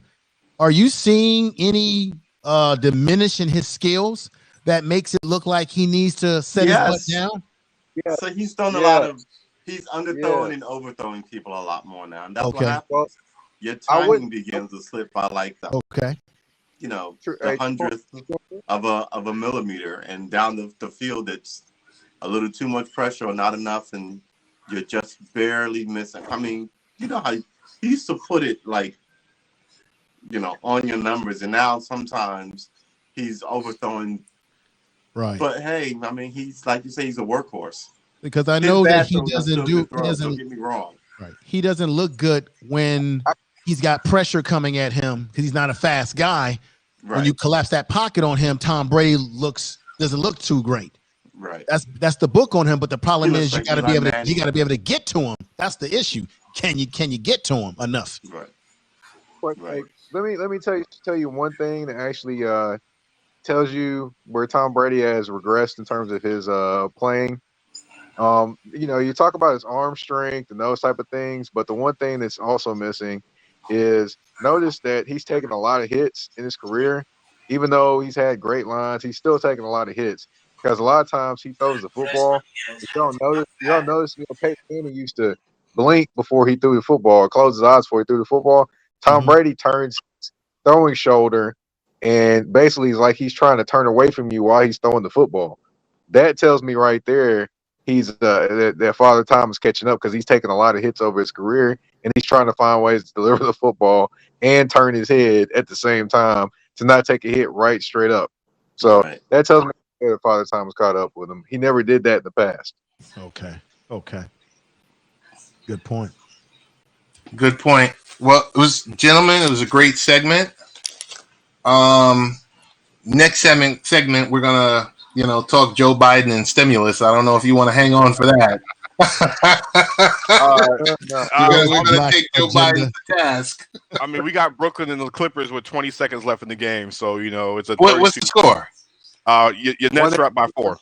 Oh, okay. Nets right now, is the big three playing tonight? Yeah, all three playing tonight. Are they outperforming? Overperforming? Yeah. They're outperforming. Okay. Yep, and DeAndre Jordan has a sighting. So we have a DeAndre Jordan sighting tonight. So. Oh my goodness. The minute they get some bigs, it's gonna be a problem. And the minute they get those bigs, that's when Bobby and I and his team start doing a Nets post game. Hopefully, the only rival, Mr. Danny Thompson's Charlotte Hornets. Don't put me on that bus, Ted. No. Oh my goodness. I'm gonna let the experts, because I was listening to Tru and Info talk about the everything as far as stimulus and Biden and everything else. I want to sit back and enjoy them too. So I'm going. Like I said, I'm a sports guy. I'm gonna duck myself out on this one, fellas. Like I said, Ted. The bad signal is always. I always appreciate you, man. Much love. Before you go, let me just let you know. Before you go, I subscribe to all of you on here. Oh, and that's the important thing. Make sure you subscribe. I've been texting that out to subscribe to everyone that has jumped on the panel. Yeah, I'm actually new to this particular platform. I've got a YouTube channel and I'm doing things over there.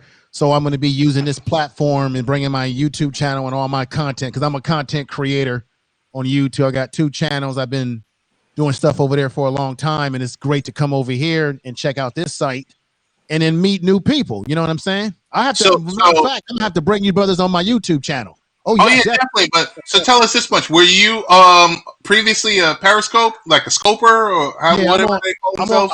I'm on Periscope, Twitter. I'm a podcaster as well. Okay. So sometimes when I do my shows, I bring it into Periscope, but that's been where I've been at the most. And then that's important. And then I use this now that I'm using this platform. This allows me to bring content into YouTube, bring YouTube over here, the whole 9 yard. But I would love to get you brothers actually on my YouTube channel itself and have discussions like this, because I like the energy and everything. Yeah, it's a lot of positive energy. I will tell you this much. And big shout out to Bannerman, who always brings it. He's a great follow. He's always live and he's always somewhere, and something's always happening with him, whether it's 6 o'clock in the morning to 5 o'clock in the morning. He's on and he's killing it. What's important is with Happs. And thanks to Danny and thanks to Mike for joining. But Danny introduced me to this platform. A lot of good people over here, a lot of good, strong people in the community that do support each other. Yes, everyone does have different views, but that's the really strong thing about it. The tool is the tool.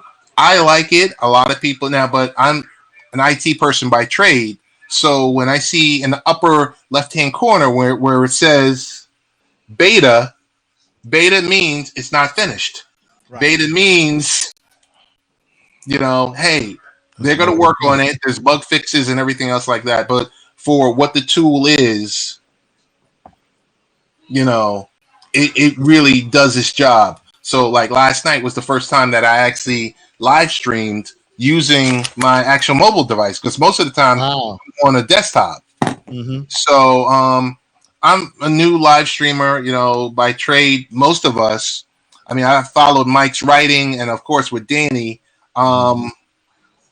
with Danny's travel, with him audio podcasting and then going to radio and go into, digital. And if you catch Danny, you might catch Danny on TV if you have Fox Sports Net, or what was Fox Sports Net, which is now Bally's. You might catch him. But a lot of good people out here. The stuff that Mike does with the Titans, been following him for a minute. And I got four coming Thursday for you. What you got? I got a special guest coming. I'm gonna announce it tomorrow. I was okay. So on Saturday when we got invited to this stuff, you got invited to the Pablo one. I got invited to the Peter one, and I saw you saying I have someone special coming on the show. Mm-hmm. So, and you said like either an ex-player or an existing player or someone that might have been in the Super Bowl. I'm looking forward to hearing that announcement. Oh, not an ex-player. Not an ex-player. Somebody from the 4-letter is coming to my show. Oh, okay. Okay, so that's going to be huge. And huge for the platform too. It's certain things like that. True Armor. Next week. When is that exactly? What's the exact time? And because I would like to be able to watch that, to watch it live, on the platform here. Just follow him. Well, no, I'm already follow Mike. But if it's somebody special coming on, then I want to make sure I pencil it in. You know what I'm saying? Gotcha. Because things happen in life.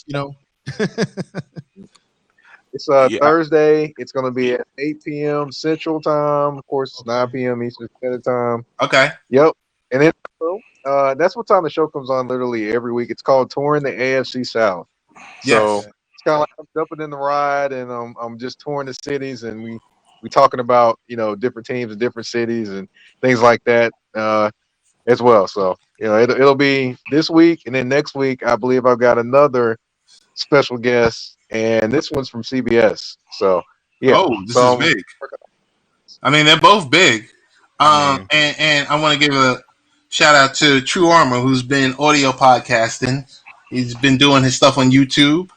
Trying to get him to come out his shell more and do his cooking show, stream it live on YouTube and Happs Live. We should do that. Most definitely. Got to get at it.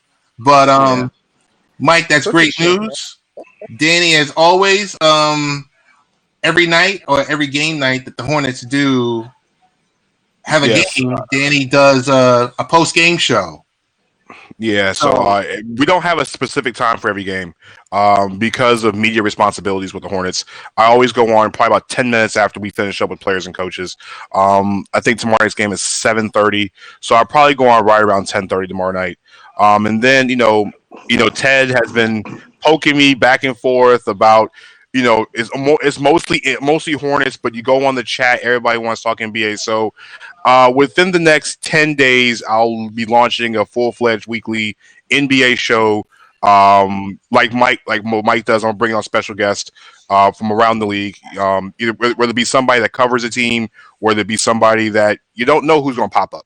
So that's going to be. I'm thinking Tuesday nights. It's something, like I said, that Ted has been egging me to do. Mike's been doing the same thing.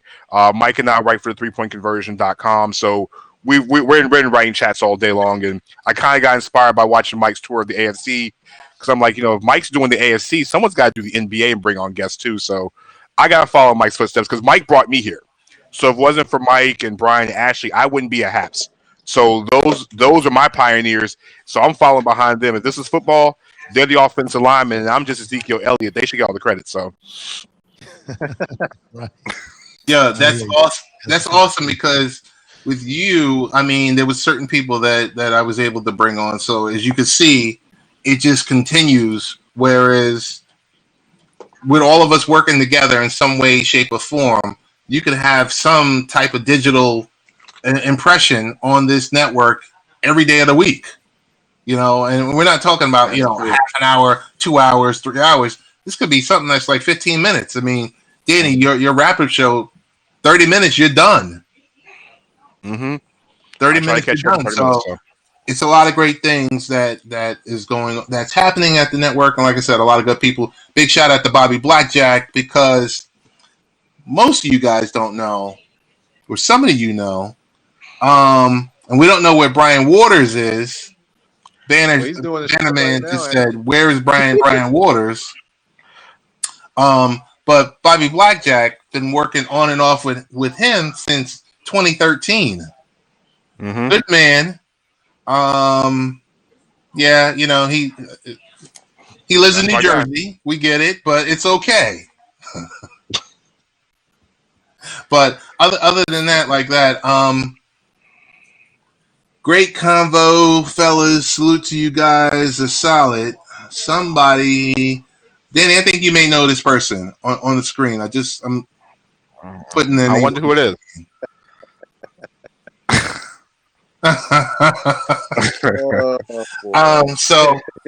But yeah, we got to keep the support, keep everything going, and when we do these different types of events and everything else like that, it's important that we know so we can all promote it.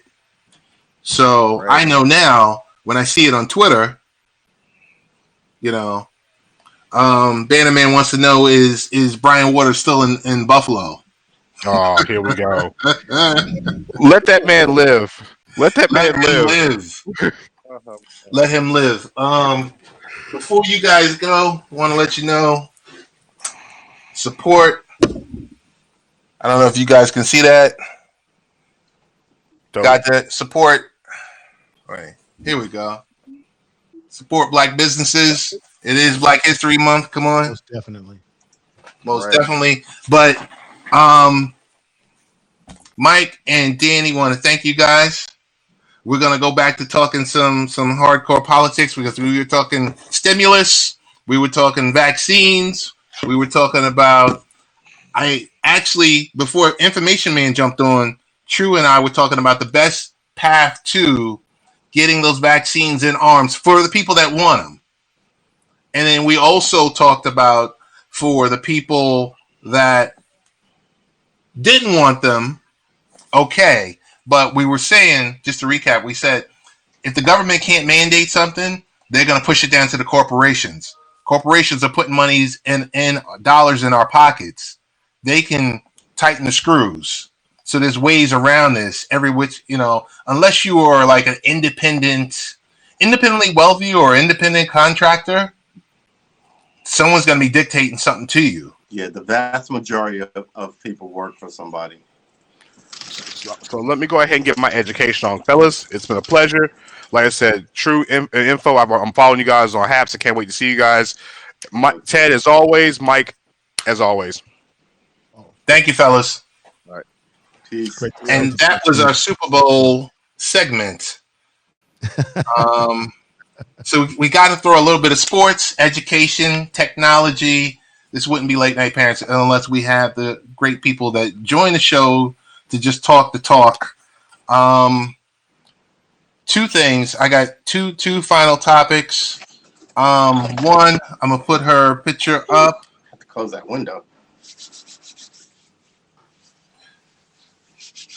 Marjorie Taylor Greene. Oh goodness! Can you get any more reckless? Woo! Can someone be any more reckless? And there's certain people that say, and Precious Sherrod, thanks for the follow. Danny's a great person, and he tells me a lot of great things about you. So I'm so happy for you guys. Marjorie Taylor Greene. I mean, it's just more and more videos appear by the day.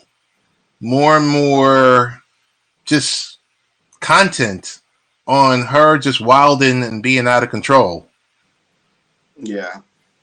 I mean, this is her moment? This is her moment. She gets to be dramatic and the world's eyes are on her, but she's not going to ride this to anywhere other than out of Congress. So is this 15 minutes of fame? A blogger or a podcaster on some alt-right, like, what's the guy who used to be on Fox News? Bill O'Reilly. Bill O'Reilly, right? Doesn't he have a podcast? Yep. Well, what's his name left CVS, and Charlie Black, what's his name? Charlie Rose. Charlie He Rose. went and had a Charlie Rose. podcast for a bit. Yeah, So- but it's different. No, well, those things are different. Those things former are Congresswoman, it would be a very big deal. no. With her But I'm foreign saying that's policy and all sexual this other assault. stuff with no real commitment. But well, hold on one second. Sexual assault is different than you talking very loosely and crazy and threatening people and aren't those two different things? Yeah, no, I'm saying when they throw her out of Congress, Oh, she okay. will still have this, she will still have a career. Do you think the Trump supporters, the 70 million, will rally around her, make her sort of a symbol of their movement? Because I'm reading I an think there's article enough here. of them to follow her and buy her newsletter and want to listen to what she has to say. Mm-hmm. Until it peters out. It's a slow burning flame, right? So it won't last forever, but she can probably ride it out for like easy the next 6 years, like maybe get elected to something else, Mm-hmm. but definitely ride a podcast for a cycle, an election cycle or two, which is at least a congressional one or one of a senatorial one, Mm-hmm. because that's the way our system works. Well, I think the Trump supporters are not going away anytime soon. They're going to rally around her. I'm looking at a story right now in Rolling Stone where they're saying that Marjorie Taylor Greene becomes the new face of QAnon. Now we know what that's all that but they're pushing that, aren't they? With a title like that. But a lot they're making her more important than she is. I agree with you, sir. But this is the thing. And that's why she'll be around for like another 2 or 3 cycles. You're because right. She's Miss QAnon now. They'll make her a thing. She'll be the boogeyman until they find somebody else and sell enough hits on websites or magazines that they still sell magazines, or newspapers that they still sell those. And then it'll be somebody else. There'll be a new political darling. I would agree with that. But there's something unique Hopefully, about. by then she will have made her money selling books. Okay. You know what I'm saying? But she's essentially done. Yeah, but let me put this on the table though. How done will she really be?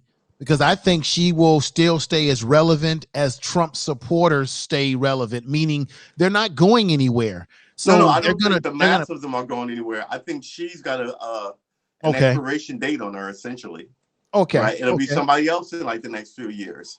She's already vying for attention.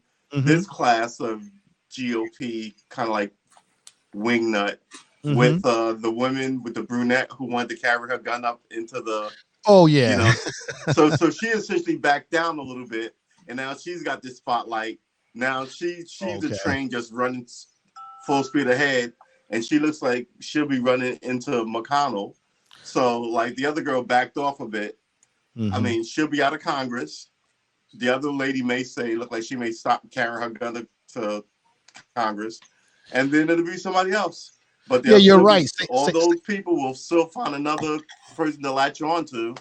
That's right. Be crazy for, and then it'll be their turn to write a book, or because Sarah Palin, she had her time in the sun. They rallied around her, and then she's kind of figured it out. So you know what? I give you that, but I still, in the back of my mind, I still feel that this Trump supporters, because they're sort of cult-like, they love to rally around people like this woman who pushes their narratives, and she's definitely pushing it. Trump won the election. She says all the right things that they want to hear, and so she'll have her time in the sun. Right. But I don't know if the frenzy was as crazy about Sarah Palin as they are about folks that have been associated with Trump. That's true. It's a different flavor, sir. Yeah, I'd agree. No, I agree. I just, it's funny because yesterday she was playing the victim. Yesterday she was just like, well, I'm the problem, and it's not the politician who's been around for 30 plus years, embezzling money and, This is the thing. Sometimes what your enemy is true about you, right? It's hard to defend the truth. She's hitting them with some of the biggest criticism of the place is a hot mess, and you've been in charge for the last 50 years. What are you talking about? They can't defend against that because it's, it's as true as like the sky is blue and the sun is hot. So they have to deal with her. They have to come at her some other way. She's unstable. She's dangerous. She's that plays out better than, we have been here a while and we don't really know what the hell we're doing. And we just keep getting richer. So, I don't know. It is what it is. Do we see her stepping down? Do we see their mounting, any pressure being mounted that is going to make you think, what's his name? Leader McCarthy is going to turn around and say, okay, you got to go. I think that she's going. I think they're going to probably try to kick her out, but I think she's going to hold court because what will happen is that will feed the red meat to the Donald Trump frenzy out there because that will feed into their ideology that, see, this whole thing was a setup. They're against us. And she's going to use that as her rallying cry to say, look, they're throwing me out of Congress. I agree with that, but I don't think it matters. After January 6th, I don't think it matters. I don't think they're humoring these people anymore. Okay. And she's making that loose talk. Her ass will be gone, and we'll see where you land and who says what about it, and we'll jump on them as soon as they mention guns or pipe bombs or any of the other nonsense of it. I think these people have pushed their luck. After 140 years, I think they finally pushed their luck by attacking the seat of government. Well, let me ask the question. Let me ask this question though. What you're saying is right, but look at the Republicans.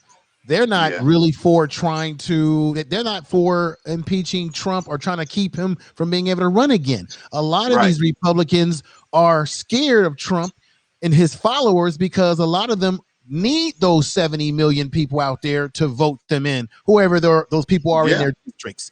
So some of the Republicans, it makes sense.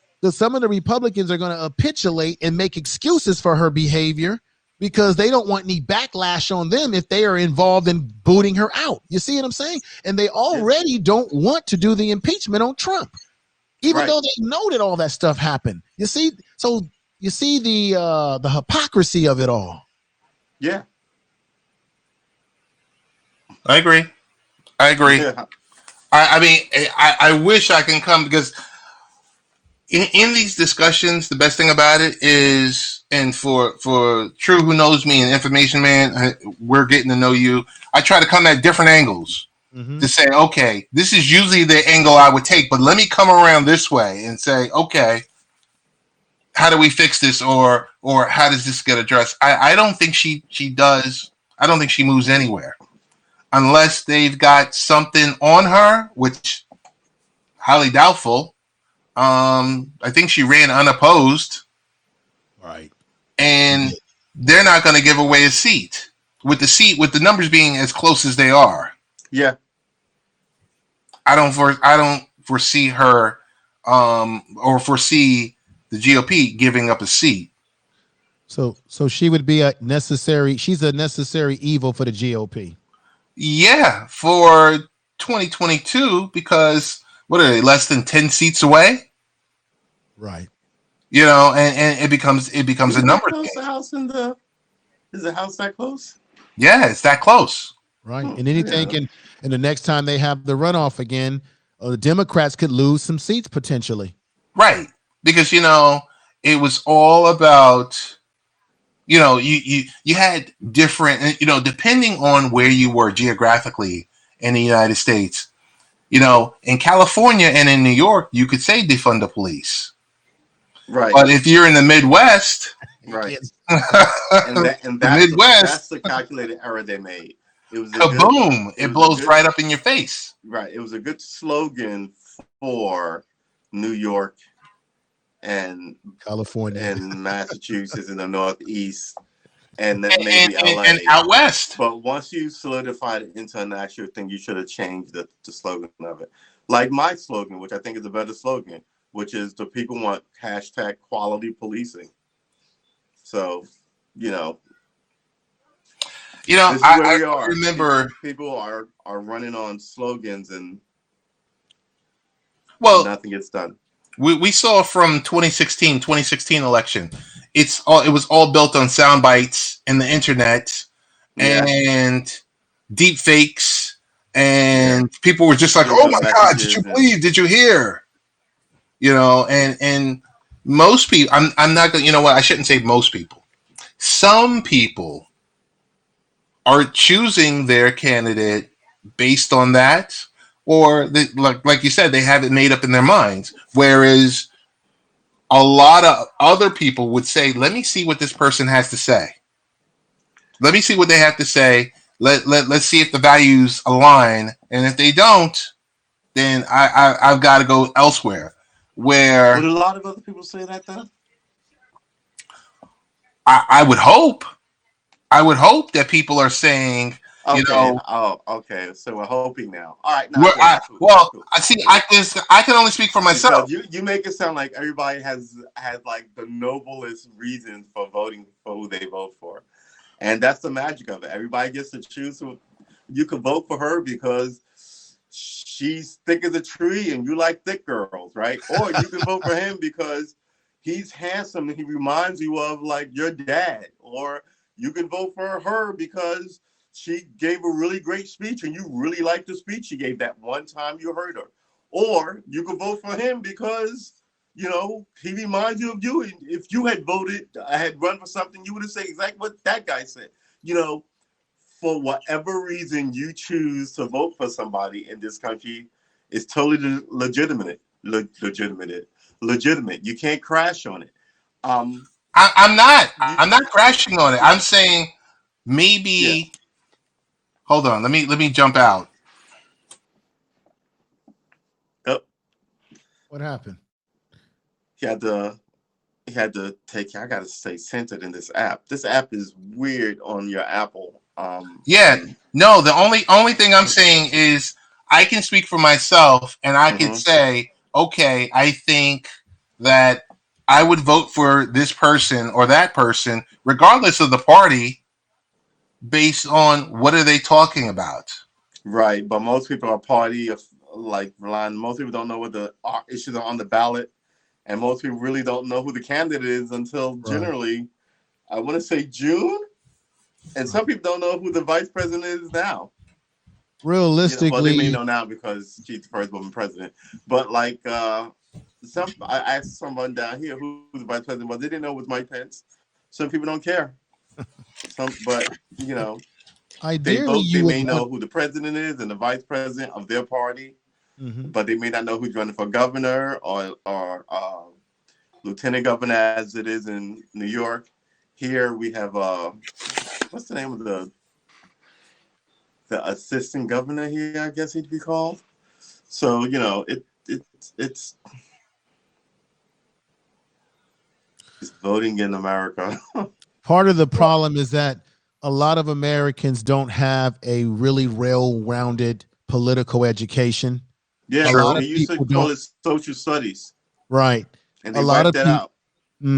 A lot of people don't have a good grasp of understanding that all government is local first. Who are your local representatives? Because a lot of your local people are the ones that get to the Fed level. I mean, come on. I listen, when I used to host our show on Sunday nights, I used to talk about that because I used to host it on a local station on Long Island.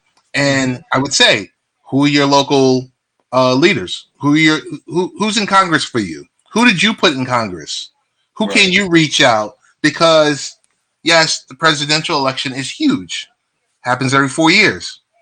Yeah. I'm talking about the things that happen locally on, Amsterdam Boulevard. Hey, I need to get that light fixed. Who do I need to speak with?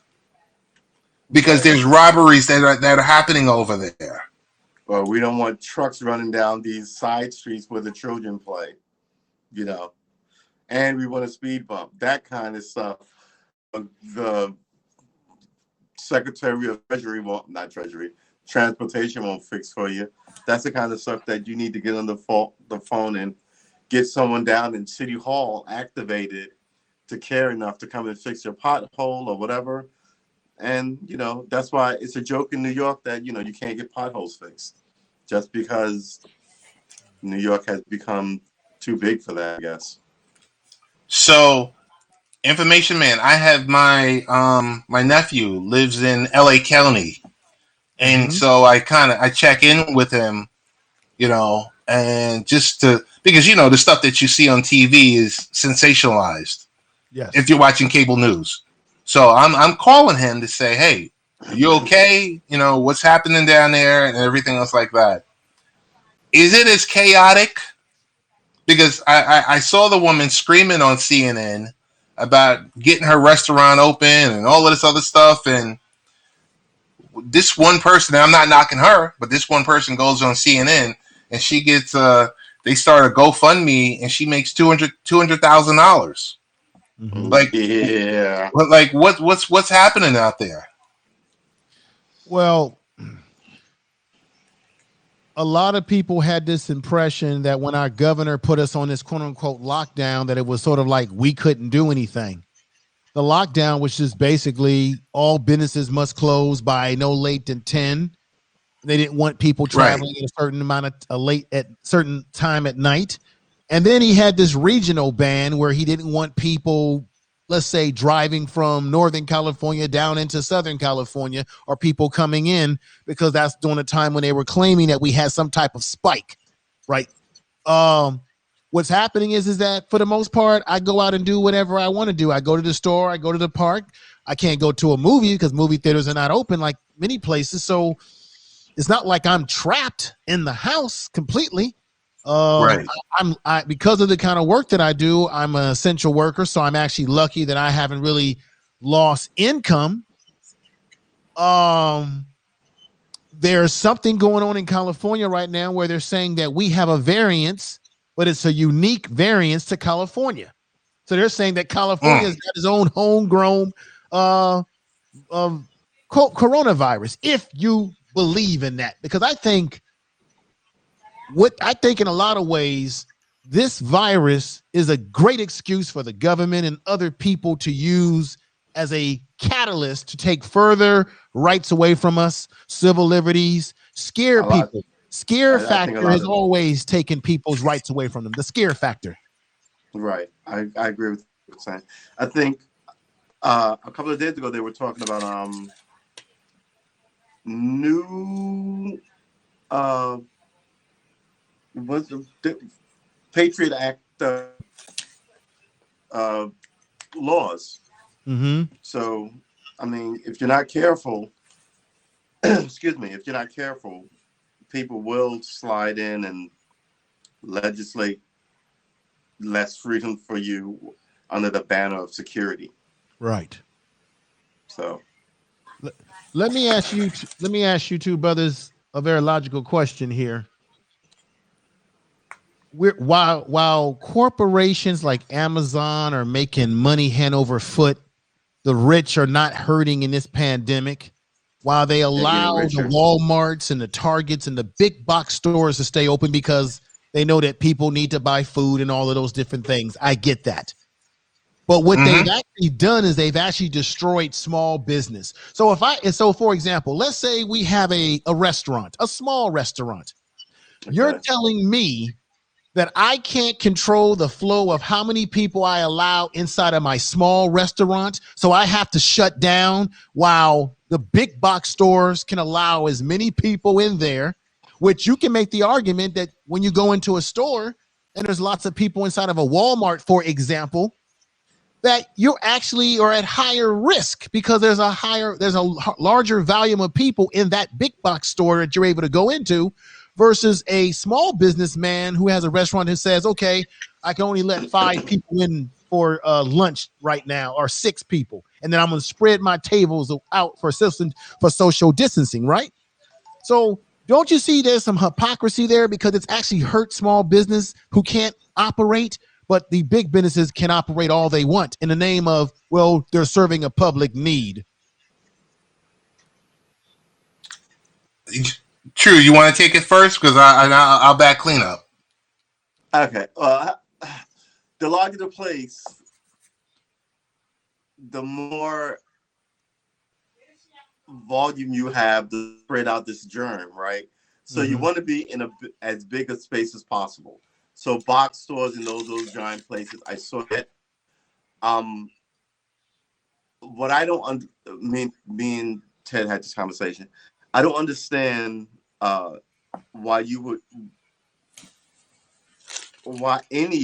I know nobody likes it, but why any of these restaurants are open in the first place? People should really be doing more cooking, and what should be big is shopping and having food delivered so you can cook it yourself. But right. You know, let's be real. You can't shut the whole economy down, and chefs and waiters and these people need to make livings. So, I mean, I think the best you're gonna get is takeout, like pulling up and taking. Like I guess we all know what takeout. I'm about to explain what takeout is. Like, we all know what takeout is, but essentially that versus dining in, because if this stuff keeps getting worse, it's the less likely it will be that you will be able to dine in a restaurant. And I don't see why they're opening restaurants or not at least addressing it. Just like if this new variant is extra dangerous, extra communicable, 40% more people died, then why wouldn't they go, okay, stand 6 feet apart has now become stand 8 feet apart, 10 feet apart, right? Think that they would look at all the angles and adjust as appropriate, and they don't.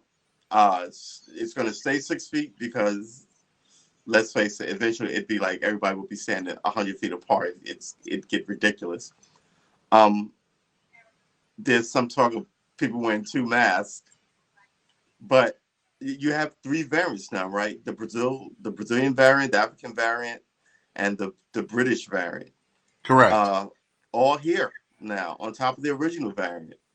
So why wouldn't you change people's eating, right? The rich guys get to do what they want. We're still having people at sporting events. So at least this is important, right? Food is important. No, yeah, food is definitely important.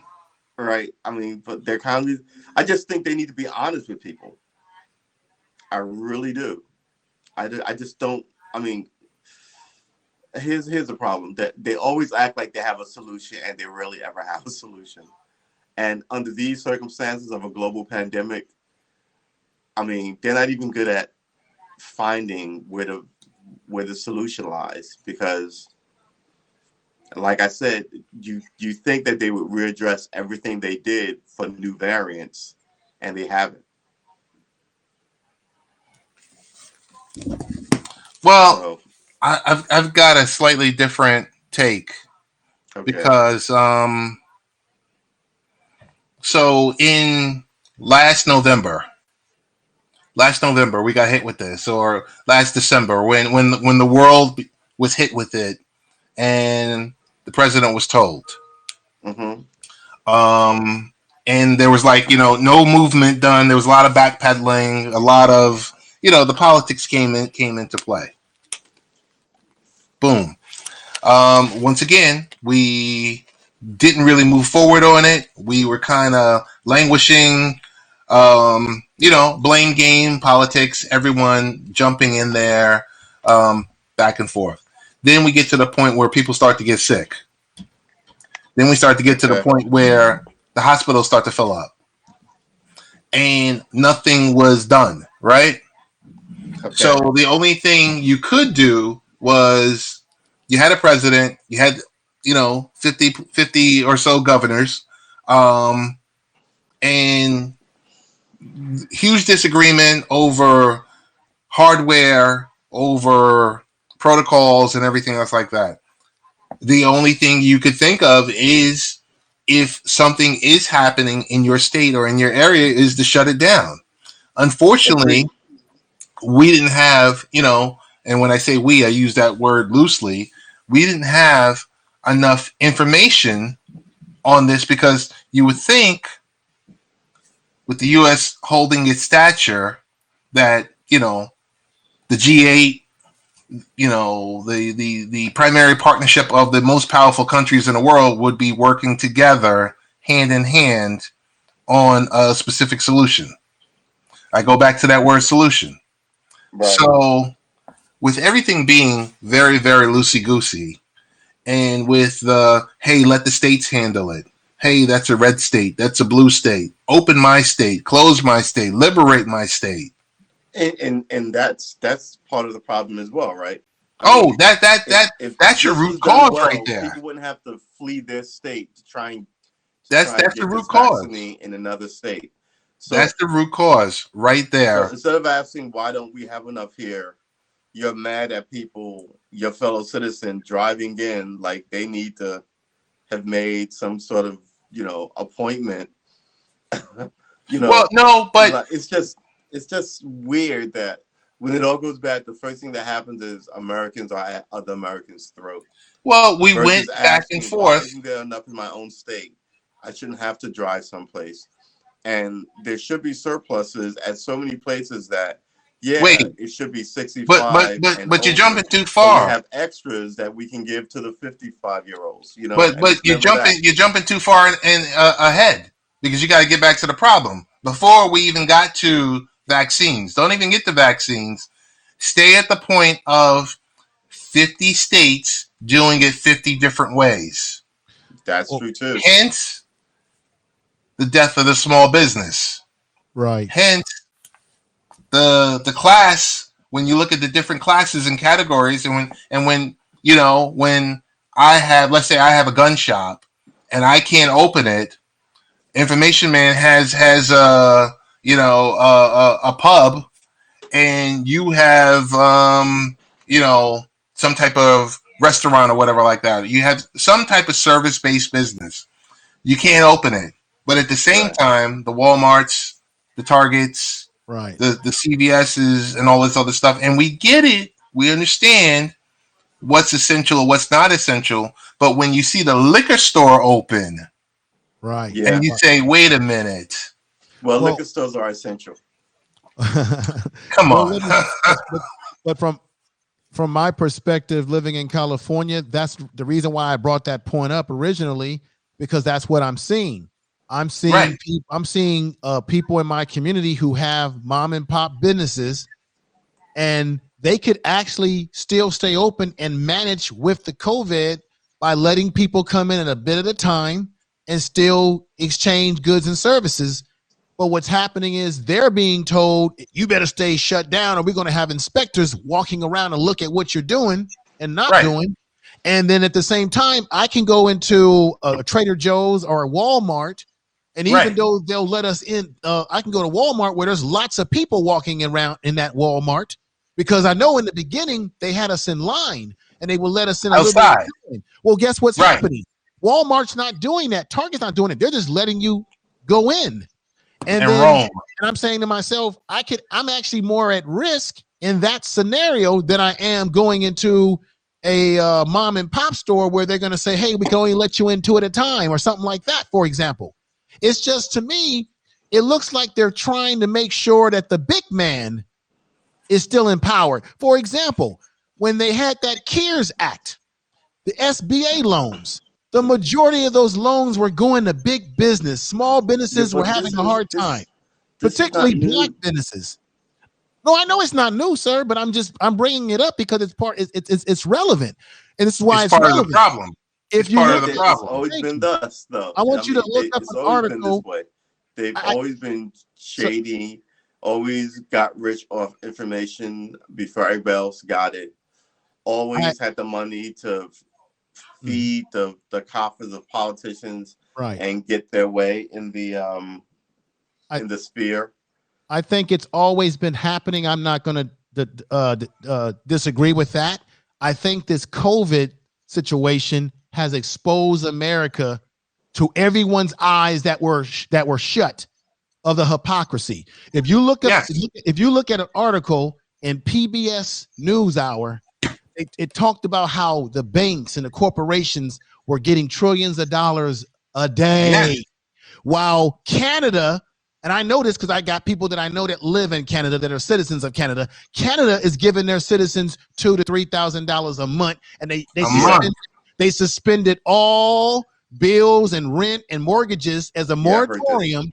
And what's happening in Canada? People are using that money and they're putting it back into the economy, and they're doing fine with it. In America, they give us a measly $600 of our own money while corporations stay strong and fit. And then everybody is making a big deal over the fact that some young guys on Reddit came together and said, you know what, let's drive up the GameStop stack. And now the big boys on Wall Street are crying, oh, this ain't right. We had to stop the exchange. It's like, to me, $54 billion. Right. To me, everything that you said, sir, is correct. Well, what I'm learning in this process is that we are experiencing it with our eyes wide open. And another thing that COVID is showing us, and I said this on my little podcast today when I was testing out this new system. COVID has exposed the hypocrisy of the fact that we don't have a public health care in this country. We have a for-profit system. That's why we're struggling with COVID, because one, people have bad immune systems because we're eating bad food, and two, we never have had a public health system. We call it public health, and COVID has exposed us. It's almost like having your pants down. America's pants have been brought down, and now the whole world, literally the whole world, is seeing that we're not the country that we actually have been taught to believe we are, or that we think we are. We're very vulnerable, more than we think. You're right. I just want to run it back for a second. I want to run it back to the point of, because Tru and I have talked on and on and on over this past year, with the fact that you give out $600 a month. You take that $600 a month and you spread it across 11 months. At the 9-month mark, it was about $5.35 a day. I don't know anyone who could either live off of that. You can't get a lunch. You can't get a ham sandwich off of that. You got Canada and UK and Germany and other countries is saying, hey, we're going to do $1,000 a month, $2,000 a month, rolling until this is over. I can see where we've adopted some policies of these other countries of saying there needs to be a moratorium for, let's say, like if you have school loans. But it should go as far as rent and mortgage should also be included, because as we see month to month, the level of evictions, when you look at, like, I've had friends, I've even traveled to San Francisco a few years ago to see Seahawks 49er game, and the amount of homelessness and Information Man, you would know better because you're closer there, closer to it than us, the level of homelessness out there. And I'm like, this is what you're seeing across America. Right. I lived in San Francisco for about over 30 years, high school, college. I was born in Baltimore. I got family back in Baltimore, but homelessness is a big time problem in San Francisco. I lived in Oakland, California for about 10 years. Homelessness, we got problems in Oakland, and let me not forget Los Angeles, California, with the Skid Row. And this is the sad part, gentlemen. A lot of those homeless people on Skid Row in LA are black men and women, but a lot of black men.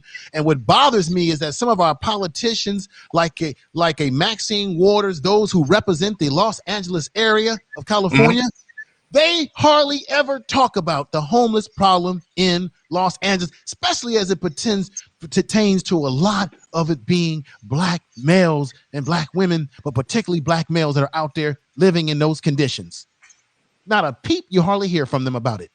No, you won't, because you'll see them pontificating in Washington, pushing whatever agenda. I mean, because now the boogeyman is gone. Yes.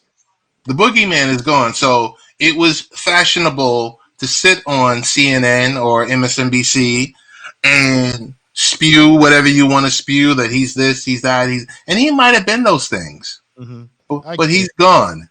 He's gone. And you come back to, Congress, you come back to either you're voted in every 2 years or every 6 years. Right. And then you say, what are you doing for your home state? What are you doing? What are you doing for them? Like, it's no, but you demonize, right? So you'll go, I want something for single moms, and then the other side will go, they want to give all this stuff to welfare moms so they can lay back, So then the other side goes, well, we want guns, and the other side will go, they want 3-year-olds to have guns, and some of this stuff is just to raise money and keep the fight going, and nothing changes. So.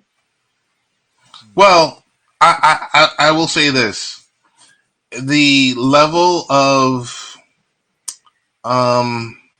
what we saw was a half-baked plan, where some states are closed, some states are open. It's spreading. It was spreading like a wildfire. This one is doing campaign trips. This one is having, hey, you can wear a mask. The fact of the matter that we spent about 6 months talking about whether or not to wear a mask, and whether or not you were on either side of it, because we've seen people become demonized either way. Right. And that as a country, we sat there and talked about it over and over and over again. And depending on the state you're in, I'm sure we kind of smirked from time to time when we see that, that elderly person who refuses to wear a mask, and they're trying to fight their way into the big box store, and a person is shoving them, telling them to wear a mask. But we haven't seen that since, I want to say, August, right? Someone sent me something last week on TikTok. Have to get fired, but it took a lot of people all through the summer of getting fired and losing their jobs, and other people getting shooting people and going to jail forever before people finally realize, let me just wear a mask. And on top of that, I'm not really going to challenge anybody else who's not wearing a mask. You know what I mean? I disagree, because those. Really? I think you conflated a couple of things. Yeah, because I haven't heard any violence of masks lately. But go ahead. Well, okay, violence of mass. I mean, because someone sent me something this week on TikTok. Lady was standing, and I don't know if it was staged or not, but the lady's standing outside the box store. She wants to get in, and the guy's standing there, and she pulls off her underwear and puts the underwear up to cover her face. And I was like, "What the?" Yeah. I said, "What am I watching here?" Yeah, there are mental people. I said, "Okay." So we're still at this, to the point where, and the funny thing about it is, the president knows that they are powerless to mandate that. They're powerless to mandate it. They can't mandate it. They can mandate it in federal buildings or in public transportation, Right. But if a person says, hey, you know what, I just want to walk around. I mean, if you're exercising in the park, do you need a mask? I don't know. Yeah. Parks are public property, but they're run by city, states, or whatever municipality. So just like Biden just just had an executive order saying that if you're in a federal building, you have to have a mask on. And that's not just the Congress. That's, your local, public library. Yeah, libraries are, there are no federal libraries. But post office. Mm-hmm. If you're going to the post office, you have federal to building. the federal building. I just think anywhere you go where there's large gatherings of people, out of respect for the situation, whether you like it or not, you should wear a mask. But let me just say something here. You know, it's true. You got federal parks, but the majority of people where I'm at in California, the majority of people when they go to a park, other than a national or federal type park, they're going to regular public parks. There's been no cases in California because a lot of people have this notion that California, as I said before, we're under some draconian law or something. I got a nice little park right in the area where I live at. I walk through that park. People walk, they take their mask off, and they do their jogging. There's nobody running around telling us in California, hey, you don't have a mask on and you're in the park. You better stop it right now. Now, if I was to go into because I love Trader Joe's, if I was to go to Trader Joe's or some store like that, they're not going to let me come in without the mask. They're going to say, sir, would you do us the favor to put your mask on? And I'll comply. You know why I'm going to comply? Because I want my goddamn groceries. And I need my groceries. So I agree with you. My groceries and go about my way. Because when I get out of there, I'm going to take my mask off. And when I get in my car, when I go home, when I go take my walk anyway. But that's not everybody's, like that's common sense. That's not everybody. Right. Well, common sense not always common, as they say, right? Exactly. So no, you're definitely right. One thing I have noticed is when you go to the grocery store, I remember they were very diligent about wiping off the carts and all this other stuff. At the beginning? I don't see that anymore. They don't, because they're going back to their normal behaviors. Right. I don't see that anymore. I'm like, hey, where's that person that used to be like right there? You know, like, hey, you want me to spray you down real quick?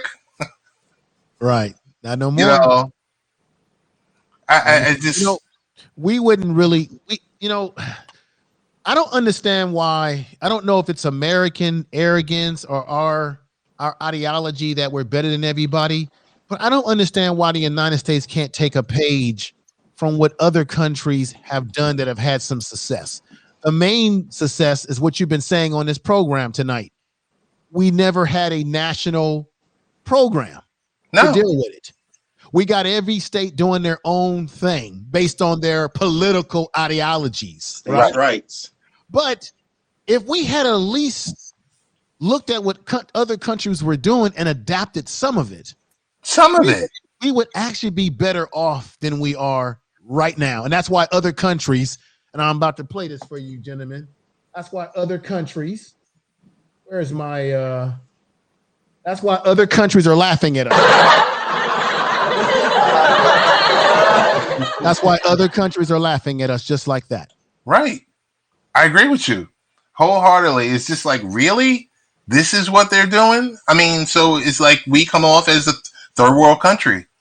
We come off as, well, you guys used to be the leader, but I don't know what you guys are now.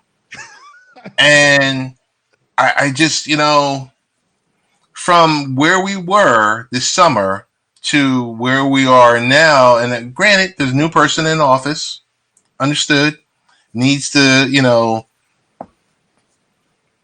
needs a minute to get his, himself a little steady, even though, yes, he's been a career politician. I'm just like, in Information Man, when you joined us, we were talking about there needs to be a fast tracking of, we need vaccines in arms, period. Right. No ifs, ands, or buts. And Tru was killing me because I said, train people how to give a shot.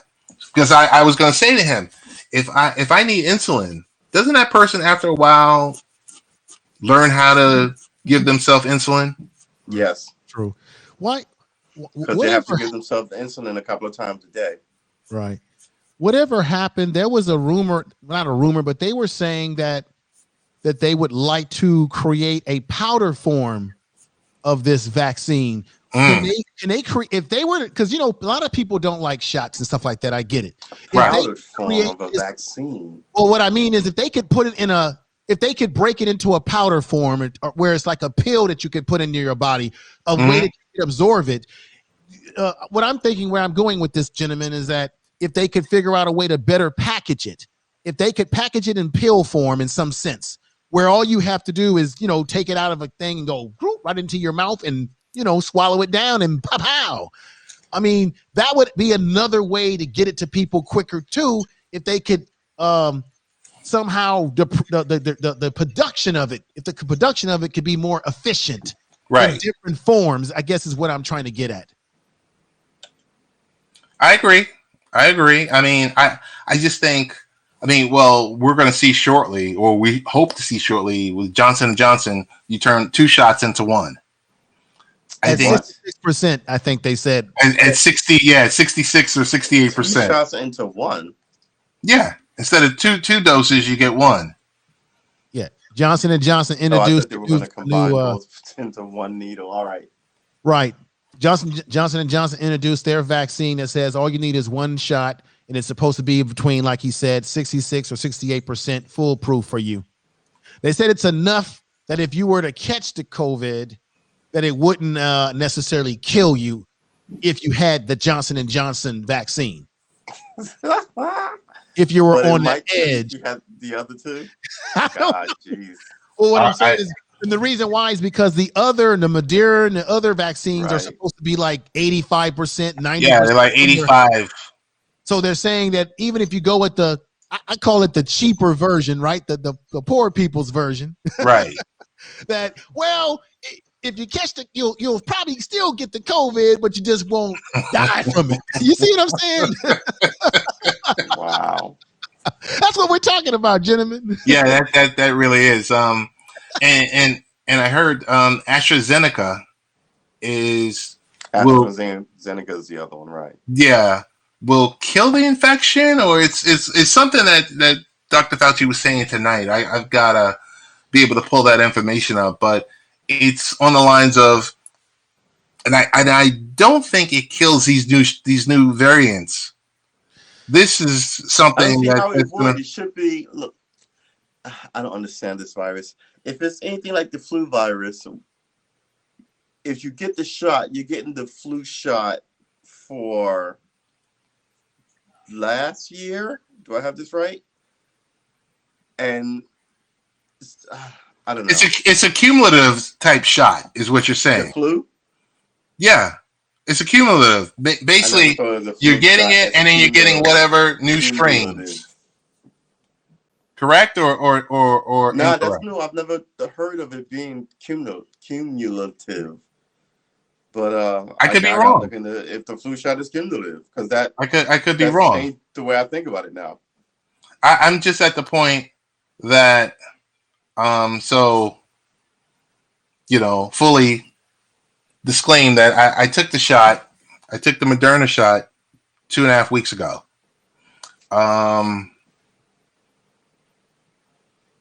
And my follow-up is in a couple of weeks. And for the life of me, anti-vaxxer or not, if you are or whatever the case, I mean, if something like this is going to, if you've seen almost 450 people leave us, and it's attributed to that virus, why the hell won't you take this shot? I mean, and that's regardless whoever you voted for. Some people are religious, and they have, man. I don't know. I don't know, man. I think that there's a lot of misunderstanding about vaccines, but then at the same time, there's a lot of medical history, in which some of our people, particularly in the Black community, we are worried of the medical establishment. There's a book by Henrietta, I think her name is Henrietta Washington, called Medical Apartheid. It kind of breaks down how the medical establishment has always used us as guinea pigs, going all the way back to slavery. And and I think in our collective subconscious mind and unconscious minds as a people, some of us still feel that, well, even if a Black woman was involved in the vaccine, which, by the way, that That's another story. She's had some greasy things to say about American blacks, but that's another issue. I saw it for my first her internet, her social media on Twitter got scrubbed of some disparaging things that she said. But of course, Who is this? well, the young lady Kisme, as they want to call her, her nickname, as if we're talking about roots again. She's I think she's Caribbean, and in her social media, and I saw it firsthand before it got scrubbed, she had some sort of not flattering things to say about quote unquote American blacks.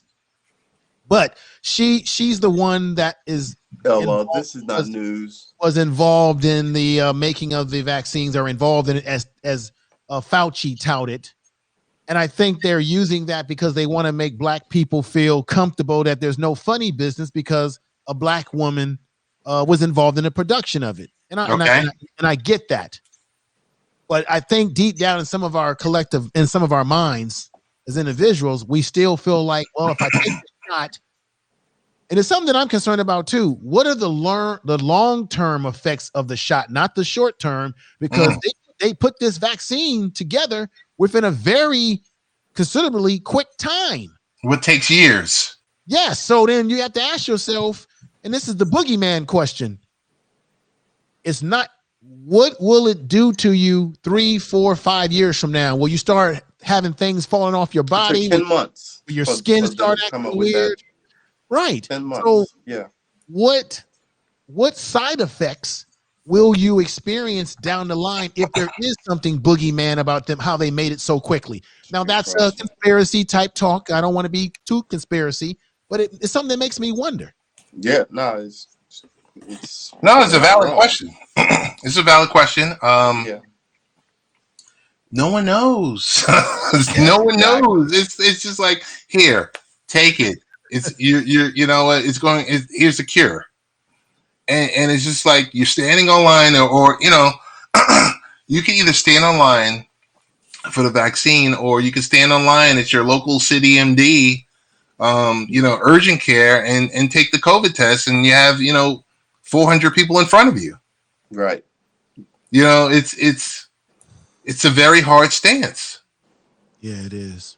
And you just sit here. But what's going to happen from this? From them putting it together so quickly? I mean, Information Man, if you have taken a shot, I would suggest read the paperwork. Ooh. Read the paperwork. Read the paperwork. No one ever reads the paperwork. Read the fine print. There's a ton of lawyerdom. Read the fine print on what this shot does. Right. And you short do term, know, short term. It's only going to tell you short term. Right. Yeah, you should have known that before you walked in there. You ever read, like, when you get aspirin, mm-hmm. and they've got the super tiny amp print, mm-hmm. and you have, it's like reading that. That's the thing that does bother me, is the fact that you don't hear a lot of the professionals that are brought before us on television and news. They don't often tell you the details in layman terms of what's in this vaccine, which I find problematic. Of course. They don't tell us that. And another thing that I find highly problematic, because I've talked about this on my show, is that if something was to go wrong with someone having a bad side effect from this, mm-hmm. you can't sue the companies that made the drug. No. You can't sue the government because the government is protecting them in the name of public interest. Yes. And that's the thing that is kind of creepy. Yeah. But I understand why they do it, though, at the same time. It is definitely I'm at a loss of words because, like I said, some of my documentation that they provided me, I'll share with you guys privately, and where it's just like, okay, this does this, does this, does this, does this. This is not approved by the FDA. Oh my God. And look, man, I don't want my arms to start falling off. I don't want somebody to say, hey, where's your second eye at? Right. And you sit here and say, hey, and you wake up and you say, hey, I've been turned into a zombie, but what else? What I mean, what's your other options? I mean, I could tell you, I took the shot. True. I told you that day that I took the shot. I was like, yo, I took it. Arm soreness, yeah. Lethargic, yes. Moderna naps, yes. What is the Moderna nap? You just hanging out, and next thing you know, oh my god, oh my god. But it's just one of those things where you're like, okay, well, what are my options? Right. Take it or don't. Hi. Well, let me ask a sensitive question here. It started. I imagine you brothers are fathers like myself. I have a daughter. Yes.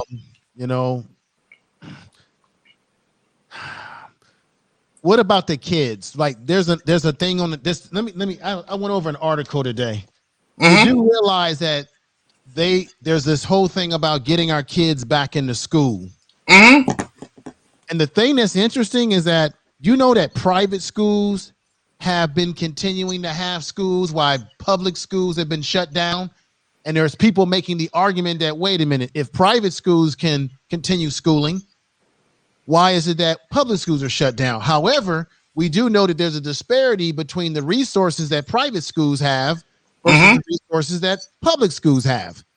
And then there's this whole notion that, schools are safe for the kids because the community is where it's most dangerous. And then I have to ask this question. Where do our kids come from? They don't come from Mars or the moon. They come from the community. So if they're in the community and someone in the family or someone they come across has the condition, then they can actually bring it to school, even though school is a more controlled environment where they can move the desk around, maybe rotate the kids. Some days you go to school, some days you don't. What is your thoughts about that? True, you want to go first because I got a plethora of. No, you take this one. Well, my perspective on it is, so I have two kids that were in private. One that's in private now. Okay. One was in, a private college. One is in private school. He's in middle school, or what we used to call as junior high. I don't know why they don't call it junior high anymore, but so school, as you know, stopped for a minute. It paused, but then it restarted because these private schools have the resources to go and get a third-party independent consultant to come in here and say, okay, we're going to situate the desk 8 feet apart. All rooms are going to stay open. All windows are going to stay open. All doors are going to stay open. We're going to institute, of course, masks were mandatory, but we're going to do mask breaks. We're going to do this. We're going to do that. And they are very transparent when someone becomes, infected.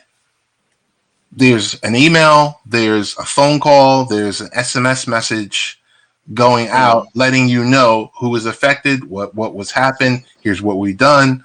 We're still doing the deep cleaning and all this other type of stuff like that.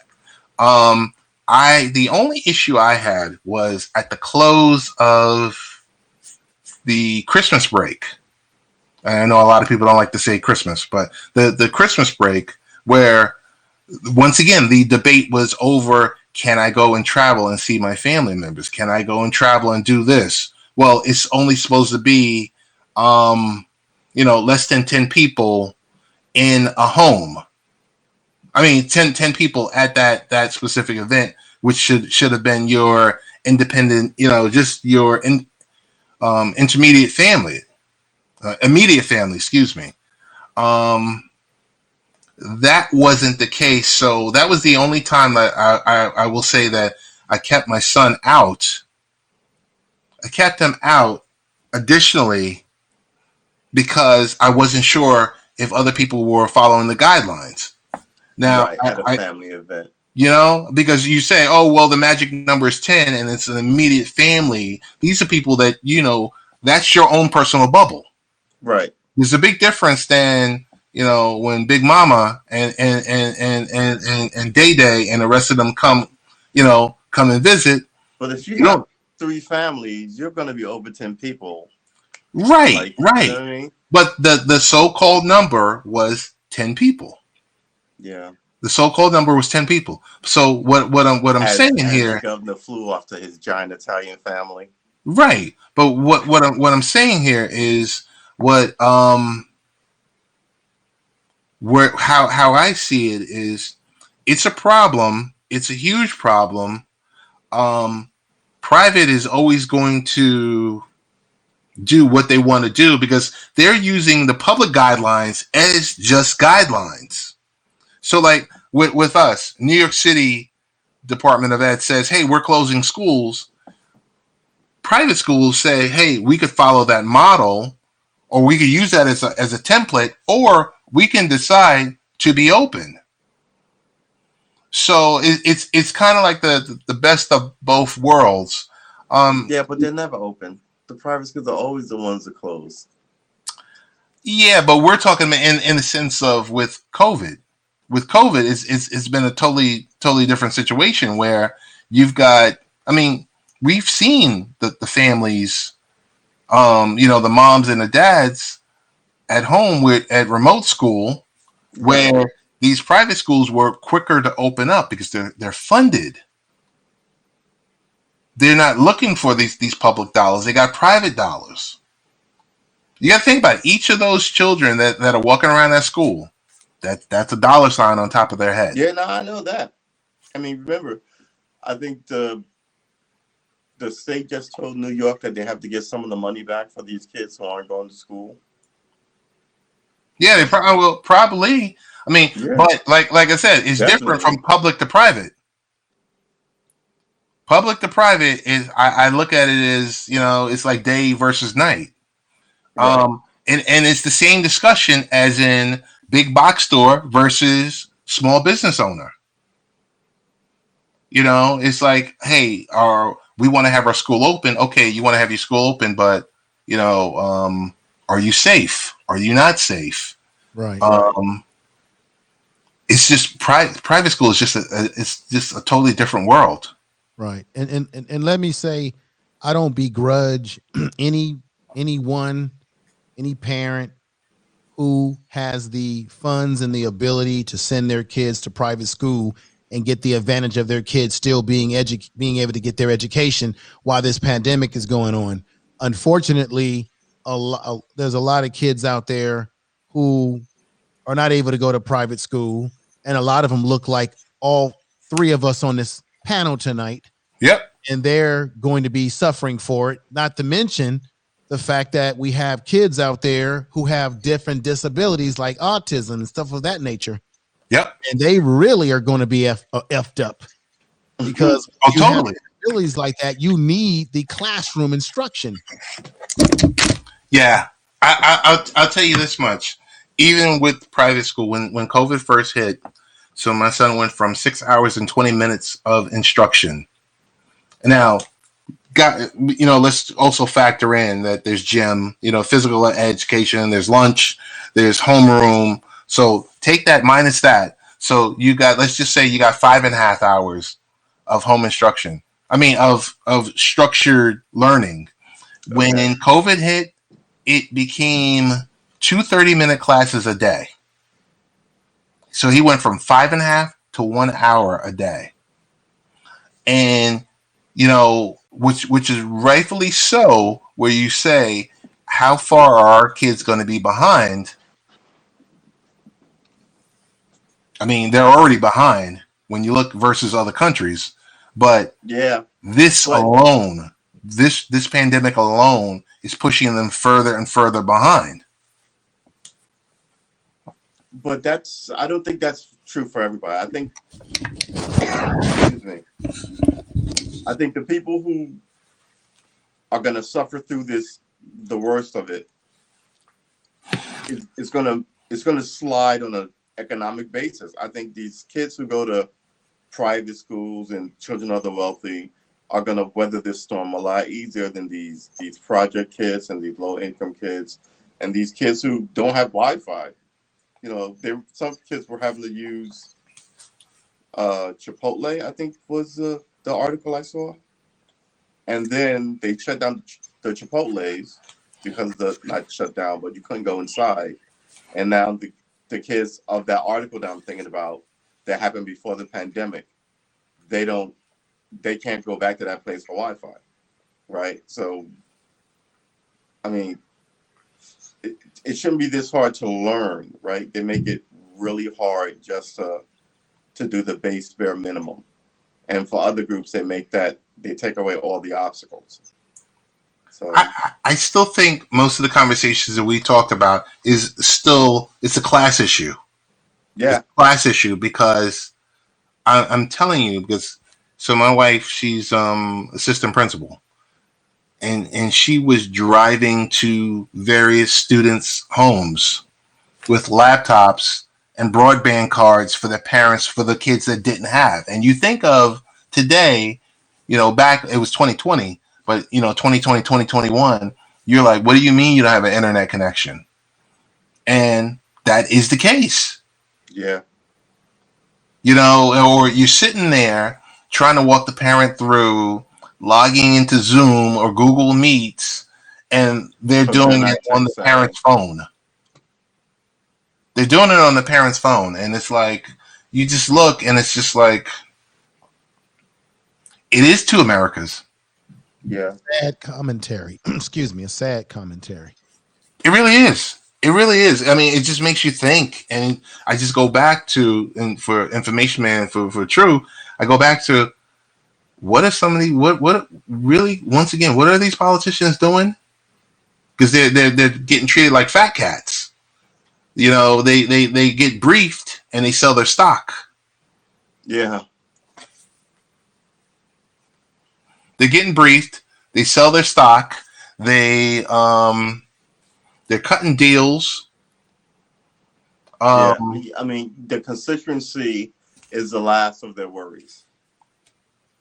They're granting or getting PPP deals.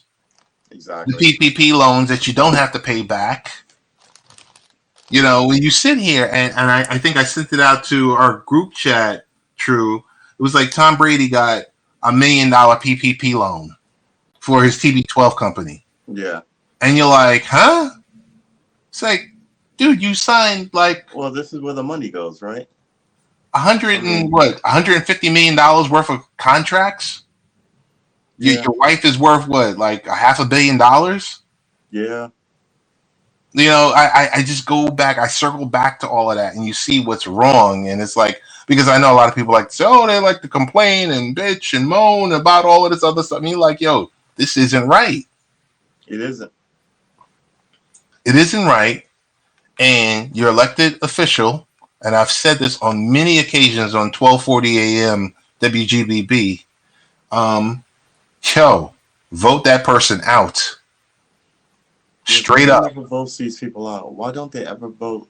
Everyone likes their congressman and senator, but everyone thinks everyone else's congressman and senator is an idiot. So why don't they vote them back? Why did they send Mitch McConnell back to Congress? Why would they do that? Do they want war in the country? You know what I mean? Why did they think he was good? You're talking about someone with a spirited about it. You're talking about someone with a 23% positivity rate. I mean, popularity. If you're looking at but he got reelected, and he's gotten reelected like 10 times. Yeah, and he's in it for judges, and he's in it for himself, and he's in it for his party. And I hate to say it, he's done a damn good job. 7-2 on the Supreme Court. Right. So 6-3. 6-3. I thought it was 7-2. Yeah. No, you got 3. But it's like I look at this type of stuff and I'm like, and you can sit here and say the system is rigged. Yep, I would say that. The system is rigged. Yep. And hence, this is how you are given a $600 check and you're told, okay, live on this for the next 9.5 months because I just shut down your business. It's also how you believe that the election is stolen and you go to Washington because you know that there's something wrong too, right? So everybody believes that there's something wrong and everybody's being told that the problem is the other guy. And it eventually spilled over, right?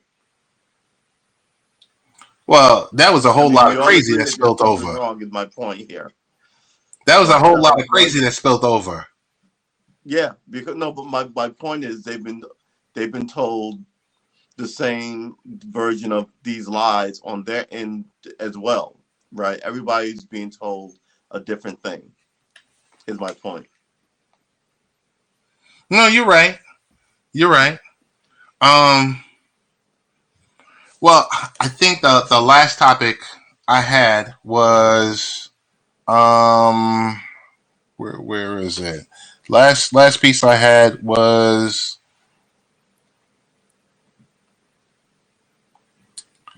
why is Biden and the Dems hobnobbing with the GOP with stimulus packages when they can ram it right through like McConnell did so with the judges? Why are we doing this dance? Because the Democrats are so caught up in the olive branch of this bipartisan ideology that we want to work with the Republicans and show them a good faith effort when the Republicans don't do the same. Even when Obama was in office, he was doing the same thing, kept capitulating to them. And that's why the Democrats always tend to lose. It's like the old saying, the nice guy always finishes last. Right. I agree. It's like, to me, I don't want to say sickening, but it's to a point where you're just like, come on. What are we waiting for? Yeah, I mean, at least try to show that you tried to work with them. Okay. Even as the last 8 years, they were complete. Well, the last 12 years, they've been just complete tools about it. But luckily, you know how they are. You don't have to keep that olive branch out that long. You can yank it back fairly quick and say, "Well, we tried, but you know what? You know who we're dealing with here." But yeah, the olive branch thing was just a ploy. I think it was a ploy for control. I mean, okay, so it's a ploy for control. They don't have the numbers. Exactly. You've got it. I'm not saying jam it through, but hey, we have this wonderful deal for you guys for a third of what you wanted. Hey, aren't we great? Right? It's that kind of nonsense. I mean, so I'm just at that point of, is it a specific day? Is it a specific? Are you sitting on this until, because I know today or yesterday he was meeting with the 10 Republican senators and they were coming back with a portion of what it was and everything else like that. But it does get to a point after a while, you're like, okay, you got to pull the trigger. Yeah, we'll see. I mean, people are hurting. Yeah. People have been hurting for a while now. But I can only speak from the New York perspective because that's where I've been mainly through this. The food lines, the pantries, the churches, the all of that stuff. Like they've turned the Nassau Coliseum, since there's no events happening at the Nassau Coliseum where I live, they basically turned it into drive-through.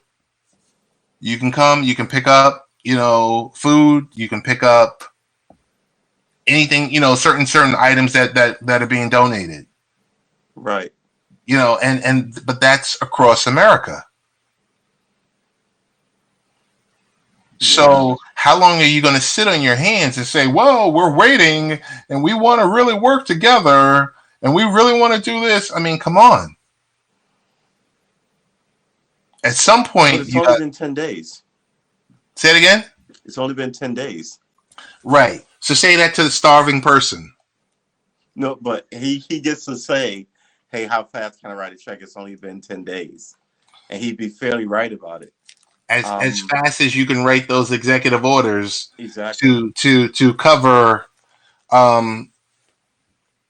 every other special interest that has been taken care of. Because I mean, I hate to say it,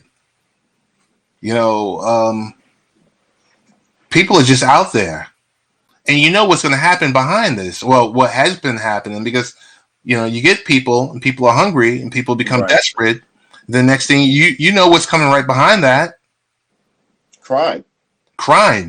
Yeah. And then what? More cops, as they'll be telling you the solution is. We need more police. We need more police. And you'll be like, we don't need more police. We need better policing. And then they'll call you soft on crime. It'll be the 70s all over again. That's where we're headed. The 70s all over again. Information Man, what do you think about that? I think it's becoming a reality. I think we've already been in a police state, whether we believe it or not. I mean, they're already talking about the fact that they may need to fortify Washington, D.C. There was a time when you could go to Washington, D.C. And go to the Capitol and see how the government is run and meet your Congress people and all of that. Now, since this incident, they're probably going to have to beef up the security and make it more sterile of an environment for you to go see how your government works and things of that nature. Let me say this, bring this point into reality too here. One of the things that those people did that was stupid is that they also exposed our country to other countries to see how easy it is to get into the Capitol. They've allowed our enemies to say, hey, it's really that easy. Just like that. People were jihadists or people who had real training in this type of stuff. We may be talking about a Capitol that's blown to smithereens right now. Yes. Agreed.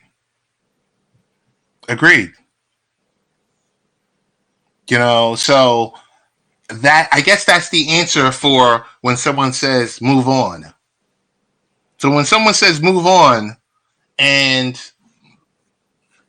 I don't know, when we come back and we look at the root cause of how could this have happened? Because I don't want to speak ill of an event that could potentially happen in the future. But you come back and this is the root cause of it. Because you saw how quickly and easily it was able to penetrate it. That's just my take on it. It's this whole thing is problematic. Well, another reason why it's problematic in DC is because DC doesn't have statehood, and the people that live there have been trying to get statehood for a long time.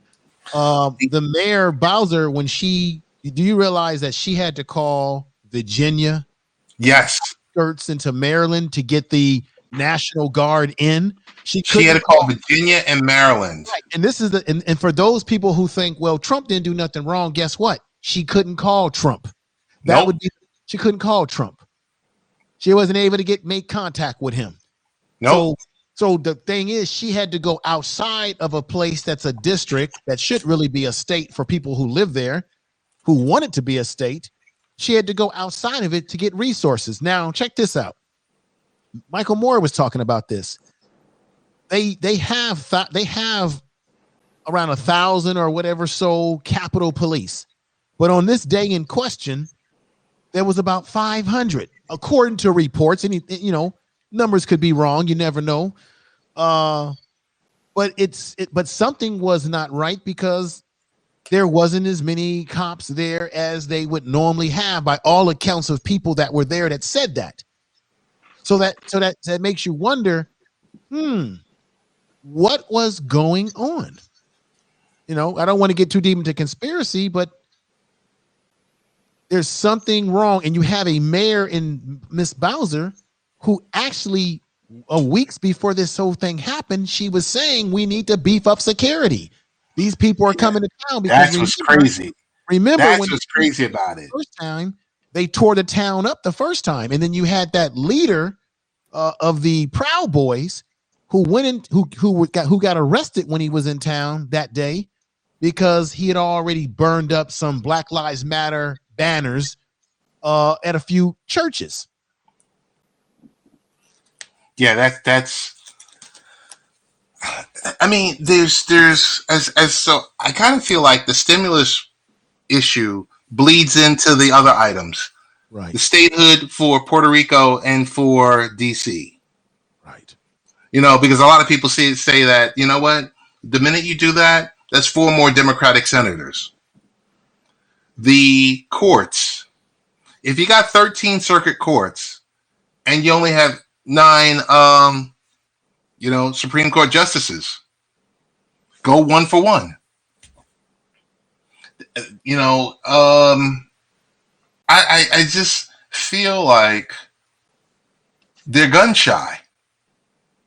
They're just totally gun shy on what they, and this is the Democrats, on what they should be doing. And you can sit here, you can preach whatever you want to preach, because if the numbers favored the GOP, they would be doing what we've seen them do. Right. Anytime they had control of the Senate. You think about it. McConnell, with his control over the Senate, probably the most powerful man in basically the United States when he had control over that Senate. So you can sit here and you can say, you know what, boom, we're going to do the olive branch. We're going to reach out. We're going to do this. We're going to do that. I don't think it was only 12 days in. It was one meeting. I think you guys are reading way too much into it. You have to have a meeting like that. Especially this early in. But when you have so much work to do, you want an olive branch? Do that on infrastructure. That meeting is part of the work you have to do. The olive branch is part of the work you have to do. Do that on infrastructure. I mean, they can work together on infrastructure, right? Well, I mean, this is about work. It's about a meeting. Well, maybe they will work together because you need bipartisanship. But this is just a meeting that you take as you begin your quote unquote reign as president. Mm-hmm. Right? If you would have taken the same meeting in 4 months, people would have lost their crap about how long it took for him to take it. And I'm not a fan of Biden. I'm defending him here. You got to take this meeting. Well, we had 8 years of Obama, and the Republicans didn't want to work with 8 years of Obama. Right. We got 4 years of Donald Trump, in which the Republicans still didn't want to work with the Democrats for those 4 years. Mm-hmm. If I was a betting man, if when I look at it from that point of view, I would say the hell with the Republicans. When I get power, I'm going to show you what power is, just like you did it to me.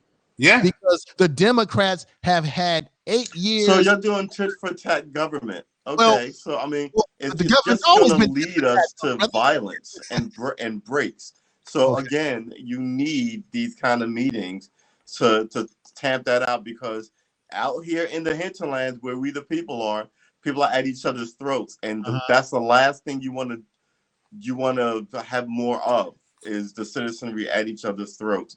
So you have to send this message of, hey, we're all good and we're all Americans and we're all chilling, and maybe we can work on something, and our disagreements are not as big as X, Y, or Z and all that other good stuff that they say.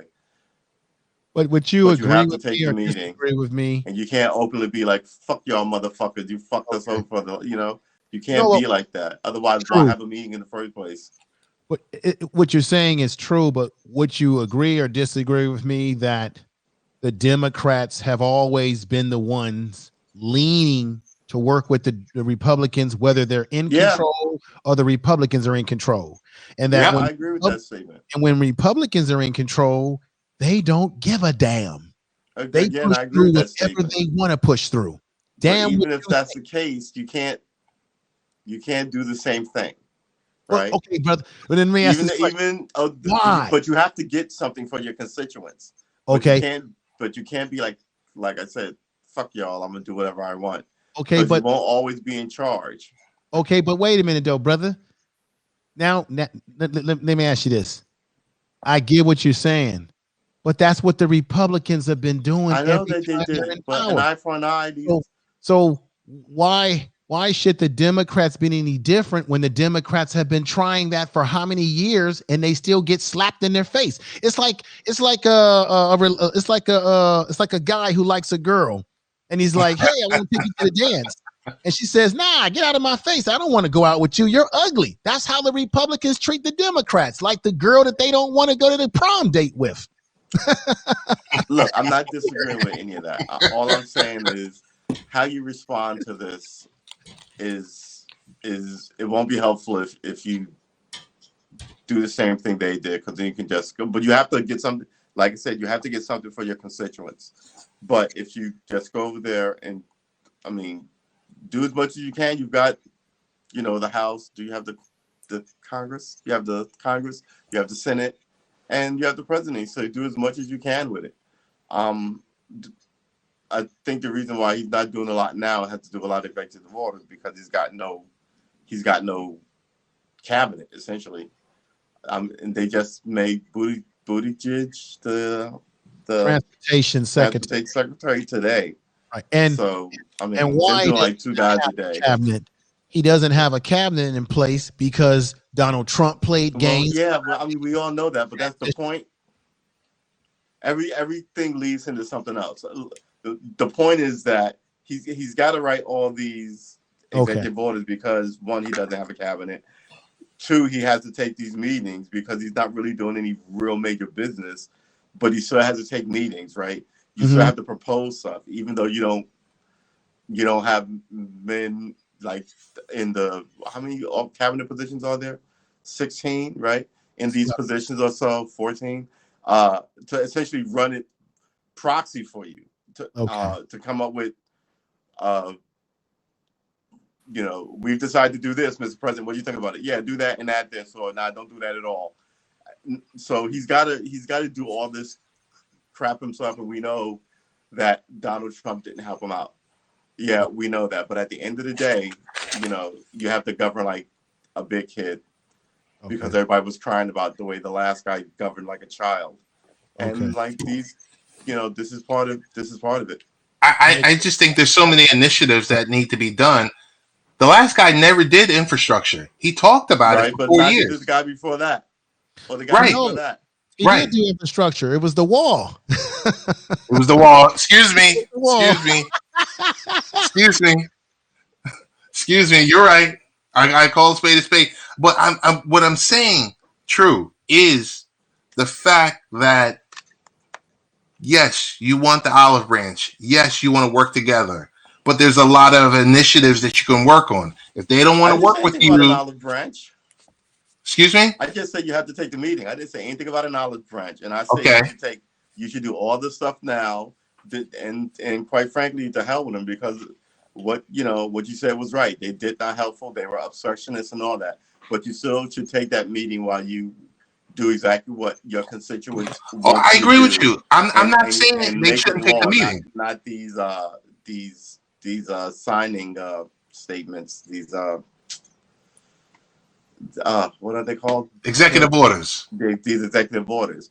You got to make sure that they're laws, or you're a failure, right? So I get that you're so out the gate because you don't have a full cabinet, and Donald Trump pinned you a bit. But having said that, you better do something by July 4th, or people will want to storm the gates again.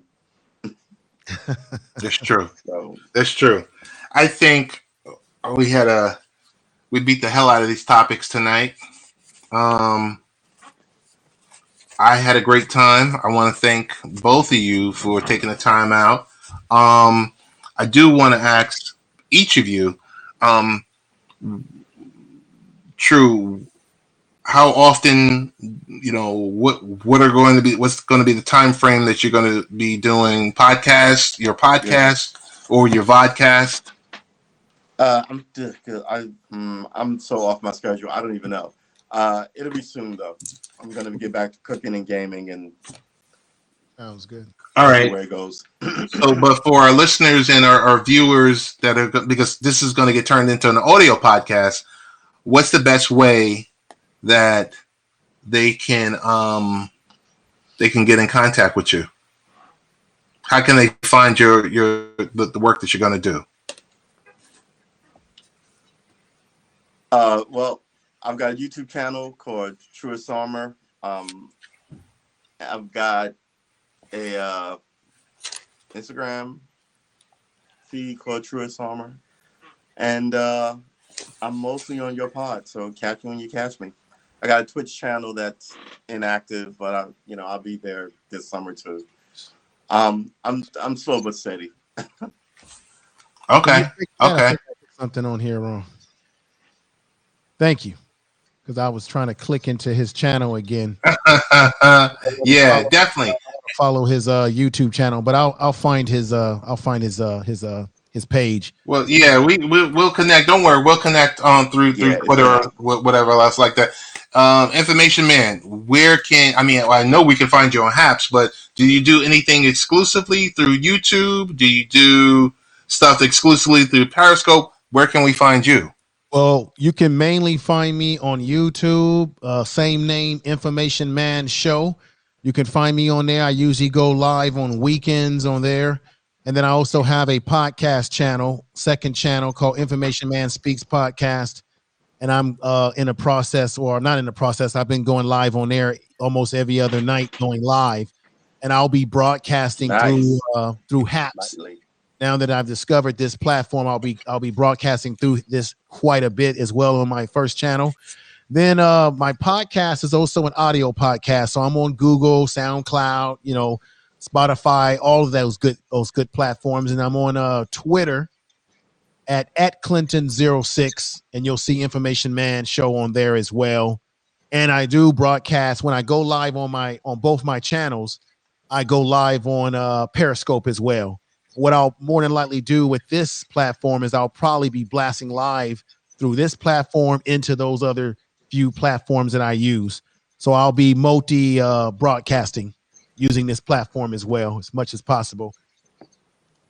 And yeah, I got to tell you, big shout out to Peter Bittner. He's the head of community, and it's a great person to know. Peter does a daily show where, not the daily show, but he does a daily vodcast where he gets on, he talks with all of us, lets us know, Peter and Pablo, they jump on, they tell us the latest, the bug fixes, the things that they're seeing, and it also gives us an avenue for us to speak with them, to say, hey, this is what's working for me. This is not what's working for me. Can you look at XYZ? So the thing I like about this community is very open, and from collaborating together and or speaking with the development team. I don't know anyone else, and I've been in IT for about 25 years, that you can speak with someone on a platform and fixes are being done. So it says a lot about their team and the product that they're trying to put out.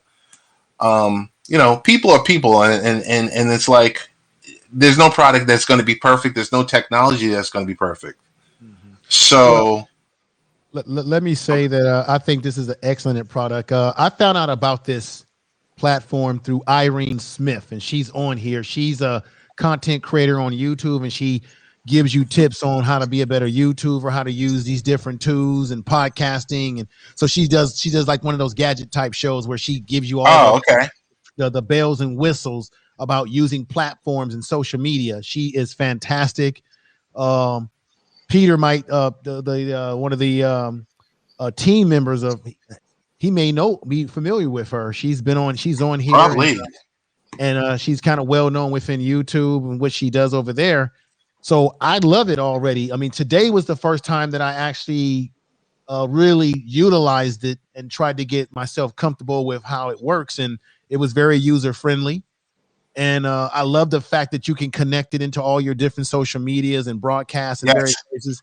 I'm definitely going to let people know. I might even do a video on my channel about this platform and let people know more about this platform. Yeah, that's kind of where we are. Like I said, Information Man, you're gonna meet a lot of good people on here. A lot of interesting people. And not interesting in a bad way either. You know, a lot of interesting in a bad way. Yeah, because you know, I mean, we're all different, and let's see, but a lot of people on here are going to be helpful, and I'm not sure if you know that. Well, I think it might be over. So for the next time, what they're doing is this thing called a Happs Challenge, where you jump on, you stream. You got to do like 250 live views a session, but I think it just, you might have missed the window. But you do 8 sessions, 250 views. Anything longer than 10 minutes, and there's $50, you know that you'll receive. So the good thing about this company and this platform, they're incentivizing people that are we're kind of like their influencers and their evangelists going out and talking about the product. So I like the product, like I said, and I've said before in other group sessions, I was a StreamYard person because like I was a StreamYard person, and I was just like, okay, and I tried StreamYard maybe about 4 or 5 times, and when this product came up, I was gone because I was like, yo, this can do exactly. This can do exactly what that other product can do, and then some. Right, and like you said earlier, it's in the beta stage, which means they're going to be making improvements over a period of time. Yes, I know what you mean. I use StreamYards, but I also, when I'm broadcasting through right now, is a broadcasting software that I use. It's not OBS. I use vMix. Because it allows me, like you see, I got the little banner on here. It allows me to put special effects and banners up. Right. Because I'm a YouTuber, I'm really trying to push the level and quality of my content. So I'll use vMix, and I can attach vMix in here, which I can bring in my special effects and other effects. But I have to say that today was a great experience for me because I found out I found through trial how fun and innovative this platform is. So I definitely am going to have to tell people that follow me about it. I mean, here. Dude, you chimed in and you were like, hey, I want to jump on this conversation. I was like, all right. Well, let me say this too. I want to say thank you for giving me the opportunity to come up and talk to be a part of the discussion, because you allowed me to be able to potentially network with some of the brothers that were on this panel and to get to know you a little bit, because I'm new in this particular community. And so it was a great way, I thought, to introduce myself. And I appreciate that, letting me come up. Oh man, come on. No, some people can be snobby. Some people can say, nah, man, who are you? You never know what people's attitudes are. So, Right. I mean, it's like I said, once you learn the platform and, someone says, hey, I want to jump on, and for a second, I was like, is he a troll? Hold on, let me click. And I was like, nah, he's not a troll. Okay, boom, I can go in, But now you do have the ability on. Do you have the ability on here to block out trolls? Yes, you do. What do you do? Do you kind of tap their you just like if someone comments sideways, you click on their name and you can choose block. You can block the person. Okay, just like what we okay. Yep. So if you're like if you click on Banner Man, you can click on where he says "Thank you, Ted Hicks and everyone." Click on it. Boom. You see mute user, or you see in red. You? Yeah, ban him. And then you report that person. Okay. You report that person. You know, it's like because I hear a lot about people talking about, oh, this person's a troll and that person is a troll, and you see some people talking sideways about stuff, and you're like, huh, what the hell is going on here? But anyway, you look at it. I'm glad you chose this. What's the name? This stream. You could have chose any stream, but you chose our stream where we get on and we chat and we talk. And Tru and I have been friends for 40 years. Wow. So that's to show you how real it is. No, you guys had a dynamic conversation. And Tru, I could tell Tru, he is a man of experience, which fits his name, Renaissance man. I could tell the way he speaks. He has wisdom. And I just like the conversation. And let me tell you something too. I enjoyed the conversation, even if we disagree here and there. But the fact of the matter is, we were still respectful to each other. On YouTube, I'm kind of well known in the YouTube and Black YouTube. And a lot of times in YouTube, they have these panels, and it could be toxic. People are arguing, cussing at each other, and carrying on. Yeah, and I have refrained myself from getting on a lot of these kind of toxic panels around discussions that lead to no solutions or any damn thing. So I really appreciate that we could have this kind of conversation, even if we disagree here and there, and not be completely disrespectful to each other. Definitely. And Peter just chimed in to say, welcome, Information Man, and great to see you back here, Tru Armor. I mean, it's like, it's like I said, it's a great platform. So we just want to see good things for it. And like I said, you're going to get to know a lot of different people. And it's just, just having conversation. Like you said, you're not going to agree with everyone. Right. There's going to be certain times where you're just going to be like, you know what, screw you. but I mean, that's a conversation. Hell, you're in America. That's what we're all about. It's all about a debate. Exactly. So exchange of ideas. That's it. So definitely follow Information Man and follow my man Tru Armor. They're great follows, and I'm sure there's future spirited debates to come. Right. Most of my content will be political, social, cultural issues. Some issues that can be, hard hitting. And you were even talking a little sports. I was like, oh, okay. Yeah, I played. I was an athlete growing up myself, but no, I just appreciate the conversation. It was positive and just real positive energy around here. Yeah, and it's good. It's good. And seeing the other people that are on here, I'm gonna be checking it out. I'm just glad that I finally decided to get my profile together and really lunch everything. And I've got good stuff coming. Because That's good. I have guests on that I interview on my first channel, and so I got good stuff coming down on the pipeline for. So one question I want to ask you before you go is, and this is a question I'm gonna put for Peter sometimes. I'm like, I know it's about adoption, and I know it's about user experience and everything else like that, but like I have like a lot of guests, and let's say some of the guests are older, so when I would interview them before, it would either be by phone or every once in a while it would be by Zoom. I'm just wondering the easiest way to get like a guest on here that might not want to create an account.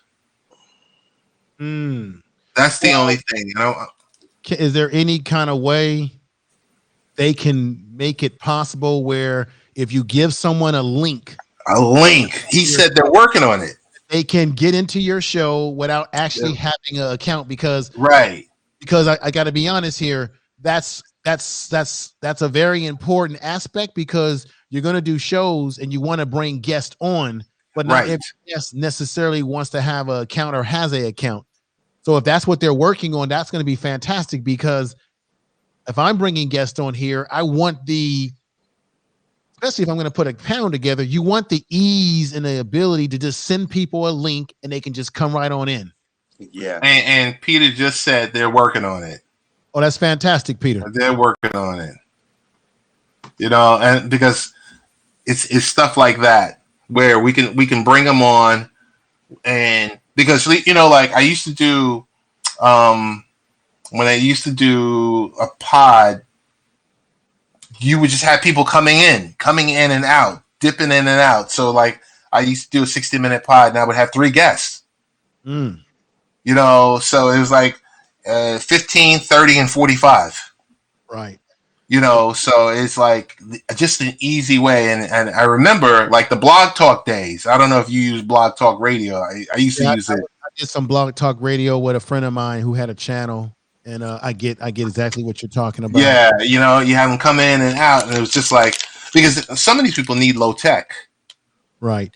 Well, I'm kind of lucky because I'm using, you probably heard of this tech. I'm using a Rodecaster Pro, Rodecaster mic here. Yes. The great thing about the Rodecaster is you can literally bring people in through the phone connected to the Rodecaster into the broadcast, and it sounds just like they're on the panel. That's nice. So that's what I'm using as an alternative if I have to bring a person in just through their voice, or sometimes what I do on my program is I may have a call-in show. Okay. So people call in and I bring them into the system. So I'm looking forward to seeing how I can utilize this community, this platform to really bring people over that I know to this platform that would love it, and to provide some really interesting and sometimes provocative discussions and subject matters. So it's going to be interesting. No, it's great. That's great. I don't know, kind of like what Danny was saying earlier. He's going to do a basketball show. I know Tru likes to talk politics and cooking. I've been thinking about doing a straight up tech show. Oh, you do well with that. Strictly a tech show, 15, 20 minutes. He said Peter says you should check out the new iOS app too, just released a couple of hours ago. Oh, okay. That's cool, because I had used, like I said, I used it last night. But yeah, I'm thinking like a 20-minute CNET style type show where you can jump in, talk about 2 or 3 products, do a quick deep dive, and boom, you're gone. Now, let me ask you a question. I noticed that his message came on your screen. Are you making the message go on the screen, or is it just go on there automatically? Like you? No. When you're in your broadcaster, you're going to click on it, a message, and then there'll be an option. Like if you go to one of his messages, click on his message, and you're going to see options for reply, present on screen is what you're seeing. That's sort of like how Yard streams, where they have it where you can click and then bring the messages on the screen. I like that. I was wondering if that's what you were doing. I like that, because I like being able to talk to my audience and really see what they're writing that much quicker. Very interesting. Yeah. So that's kind of what we're working with. I want to thank everyone. So from Information Man, the Tru Armor, to Danny Thompson, the great Danny Thompson, Mike Patton, Banner Man, Peter Bittner, and everyone else who joined in for the experience. Want to thank you guys for everything, and we're a wrap. I'll see you guys. Thank you. We're out. Thank you. Have a good night. Peace. Take care, everyone.